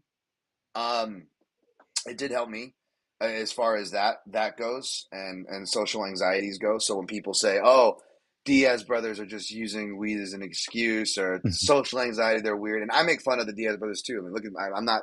I mean, pot calling the kettle black. You know what I'm saying? It's in good spirit, of course. Yeah, what are you talking about, me motherfucker? But like, no, seriously, like I said, the more I got to know them, because I didn't like the Diaz brothers at first too. I didn't like weed. I didn't like the Diaz brothers. Who are these guys flipping their middle fingers off? Like when he fought Sean Shirk back in like UFC 56 or 58, Nick Diaz. I was like, who is this guy? What a jerk. But the more I got to know, that special of like, they interviewed Nick Diaz's teacher, they're like, it's still the same Nick. He takes a couple breaths for his words. He does this. And yeah, man, I just really relate with that social anxiety aspect of it. It may not come off obvious to you guys, but yeah, I deal with my own anxieties, and in the spirit of what we're talking about, yeah, that stuff is real, and it may sound like a far-fetched excuse to smoke some of the devil's cabbage, but no, it does help a lot of people. I don't doubt that it helps the Diaz brothers. Not that that's your question, but I'm gonna go ahead and deflect my own personal shit. But Yeah. Diaz brothers did it. Diaz brothers Yeah. are doing it. You're fine. Sorry for anything to add to that. But you don't have to like divulge anything personal about any of No, those of DB course, man. brothers. Hey, I think we all got our battles, and yeah, I'm on that same train overall. So I'm right there with you, my man. Oh, man. All right. Craig Hawks, my man, Craig Hawks, first time in here and joining the dialogue. Thanks for joining, Craig. I appreciate you on Twitter as well, my man. Uh, Ghost, hey, Ali Tang, hey, uh, Alatang, hey Lee, throw me off there with the wording. I met him at Fight Ready a month ago. One of the nicest people I met. Plus, his sparring partner said he's very good at wrestling. Very interesting. That was my other thing. I like my guy Orichi Lang, the Mongolian murderer, and he's been a fight ready guy at. And let's me not forget, Alatong Hai Li is a part of that grouping. So don't forget, folks. Great addition. Thank you for the fight ready insight there. Jimmy Kudo, man, Ghost hates Elise Reed. What are your thoughts on? Okay, nice. Ghost. Lonely Turtle. Why was press conference canceled in the middle of it? Dana said a safety reason. I'm concerned the card gets scrapped. The card should be scrapped. It's not a good one. Yeah, I was gonna say, of all the conspiracy theories, TB, I was like, maybe the UFC setting themselves up for a renegotiation fight week, right? Like, because maybe Nate Diaz just says, maybe I don't show up to fight week because Nate. Maybe they tried to screw Nate out of points by making a weak card, but they Yeah. made a weak card and they gave Nate the leveraging power. Maybe. Yeah, right. Who knows? Maybe. Who knows? Lonely Turtle, pretty sure Khamzat and Diaz got in a fight backstage. Just happened like 15 minutes ago, awaiting footage. That was the last comment that came in. All right. We'll see if we had a card. We'll see if this was all for nothing. Anything to add to that before we recap picks and plays? No, man, no. Ready to seal the deal here. All right. Taking Khamzat over Diaz, hearts with Diaz. Taking Li Jingliang over Tony Ferguson, hearts with Tony. Even though I love me some Lee, obviously my money will be on Lee. My pick will be on Lee.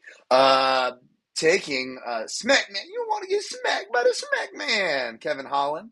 You can look over at TB to see if he's on these or not. He's giving nice visuals, a little YouTube bonus. Although I love D-Rod, but I'm taking Holland.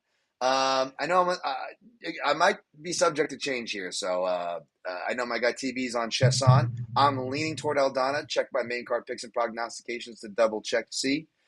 Safely, I can assume that I'll be on Cute Laba there. Not sure if I'll play the plus 500 by decision. Not sure if I'll throw him in a parlay for shits and giggles. Picking Dawodu, the hearts with Arosa. I already laid out what I'm going to play. I'll recap that here in a second. Taking the Jailman. I mean, hopefully, I don't want to take the Jailman. Let's rephrase that. Picking the Jailman. Turkel is taking the Jailman. Yes. I am taking the Jailman. All right. Intake. Oh, sorry. Downtown. Easy, Dan. Get so excited.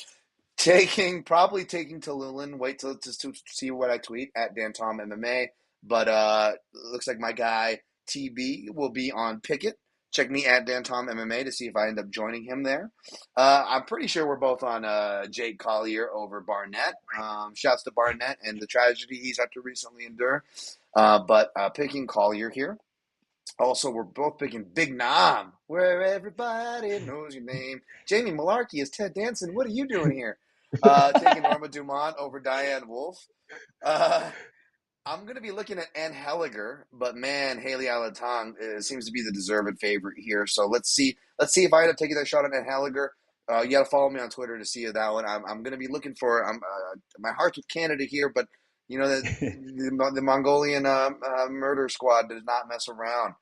Fight ready squad. Melissa Martinez taking her over Elise Reed. No confidence in that, so make of that what you will. TB on the same side. I'm leaning toward Weeks. I may end up on the same side as TB Scouting on Linus. You'll have to see at Dan Tom MMA. I'll give TB a shot to shout out what he's on and of course plug him, Guru, and the Chronic Combat Conversations content. But for me, no parlays as of yet. Deciding what I want to roll around in post. No straight plays as of yet. It's all in the prop department. I'm going to Wadu Arosa. Does not go the distance plus 100 for a unit. Biggest bet so far. We'll see if I end up putting anything on Arosa inside, even though I'm picking Dawadu. Probably won't. Holland round 1 plus 325.33 units for over a unit return. Also added the round 1 by sub plus 1,400, just 0.17, 0.17 use sprinkle. Not sure if I wanted to put Holland on a parlay and add the exposure. Would rather not, but he is a possibility. Don't run off a cliff or follow me. I didn't jump off anything yet. Khamzat round 2 TKO. Round 2 and round 3 is what I played, but you can get that round 2 TKO for plus 475. Round 3 TKO plus 1,200. If you really want to throw money away on Nate Diaz, you can follow me off my literally only $5. I put $25, by the way, quarter unit on those come shot round props, only a half unit on him. Add the $5 for Nate at plus 3,500 because round two by submission is how I played that for Nate, plus 3,500, 5 ducats. That's what I got there. Li Jing Liang, I played him in rounds 2 and 3. I don't have the numbers in front of me for that, but for the KO round 2 and 3, I do have those numbers. That's plus 600 round 2 KO, plus 1,200 round 3 KO. Only $20, not 25. So just under a half unit total exposure for Lee. He is on the list where maybe I could parlay him to. I don't know if I want to expose that, Mm. so I may not. But he is a possibility at Dan Tom MMA as well. I'll tweet that. TB, any plays, any plugs, anything you want to say? Closing words. Thank you, sir. First of all, it was a pleasure. Amazing time being on. Can't wait to see you and the Guru doing the recap on Saturday. Make sure you guys tune in. That Guru on fight night, man, he'll be a little spicy. So that's going to be a fun ass recap. The same way he's hanging out with me right now as we did this one, I'll be with him hanging out in the background. And then, yeah, make sure you're following us, Chronic Combat Conversations. On Twitter, it's just at Chronic Combat. That's probably where we're the most active, is on Twitter overall. We have fighter interviews. Make sure you check out our channel. If you guys would please go like and subscribe. We don't ask for any money for our picks or any of our breakdowns or anything, just like the boy Dan Tom, But if you guys would be so gracious to throw a like on any of our videos and subscribe to the channel, same thing right now. So do that here. It was a blast. Thank you everyone in the chat. You guys are great. Appreciate all the kind words. And, Protect Your Neck is a safe space for everyone in MMA. And I think that's what draws, the good people to it, and keep the good vibes rolling. As far as final picks and plays, at TB Scouting MMA, at Guru Scouting MMA, those are the boys that are putting them out. At Bet MMA, that's where we're putting our third-party picks. So right now, what we have loaded is 6.3 units at minus 210, Hakeem Dawodu. We have 2 units on Johan Lainez. We're going to be adding in Kevin Holland. We just need to find out if we're parlaying or laying straight like Dawodu. Then we're going to have a Collier Norma Almeida play. The question is, do we add anything else for plus money? Because we love our plus money. But aside from that, any other props or any other spicy sprinkles, you're going to have to wait and see, because we love getting the weigh-ins and the face-offs and then seeing what those last lines are Friday night into Saturday morning. So that's when you'll see all of our props go out. But hey, guys, thank you so much again. This was an awesome time. This was awesome, man. Please go like and subscribe to their stuff. Seriously, these guys are awesome. Good dudes. Good conversation, good content. They track all their bets. Obviously, that's what they specialize in, but just good dudes all around. So please, I can't second that enough. At TB Scouting MMA, you can see his name tag there, where to follow. Last but not least, Craig Hawk said it was a backstage incident. Okay, hopefully nothing too crazy. And Alvin Yakitori, such a fantastic conversation. As long as we all respect each other and can celebrate all these wonderful fighters who work hard and put it on the line every week. Absolutely, man. It's health is more important, most important. We want all these guys and gals to, compete and finish competing as healthy as possible, no permanent damage, hopefully, or as little as possible, and can be happy and healthy. That's all we want, man. That's the important stuff in life. So thank you, guys. Be sure to like, again, subscribe. Daniel Tom MMA on YouTube if you haven't already, if you're listening on audio. And if you are listening on audio, hey, give me a 5-star rating and review on Apple Podcasts, at the PYN Podcast on all social platforms. If you want to like, follow, subscribe, I don't pollute your feed. It really does help a lot. This, of course, is a free program, free picks and plays, free content every week for the better part of a decade now. And just ask for those small things to help. The shares at Dan Tom MMA. Of course, this free show is hosted by mixedmartialanalyst.com. That is my website, where you can go to the right, toggle to the right, scroll down, and see click-throughs for a secure PayPal donation if you would like to donate. It's also in the link tree where you can find all the links at Dan Tom MMA on Twitter, where I'm most active. But on mixedmartialanalyst.com to the right, when you scroll down, also Amazon and on it, click-throughs. If you make purchases at any of those sites, you just click the link through no extra effort besides that, and no extra cost. More importantly, whatever you buy, a small percentage of your sale will get kicked back to this year program. And I do fun little Amazon reads, which I didn't do today, but I'll make. Maybe I'll do that with Guru with Greg on the recap. Oh, baby. So be sure to support the show any way you can. It really is appreciated. And again, like and subscribe. Daniel Tom MMA. All right, folks, that's where I'll post all my picks. Again, at Downtown MMA, main card, quick picks and prognostications, MMAJunkie.com. Both of those drop on fight day. Good luck on your picks and plays, and always protect your neck.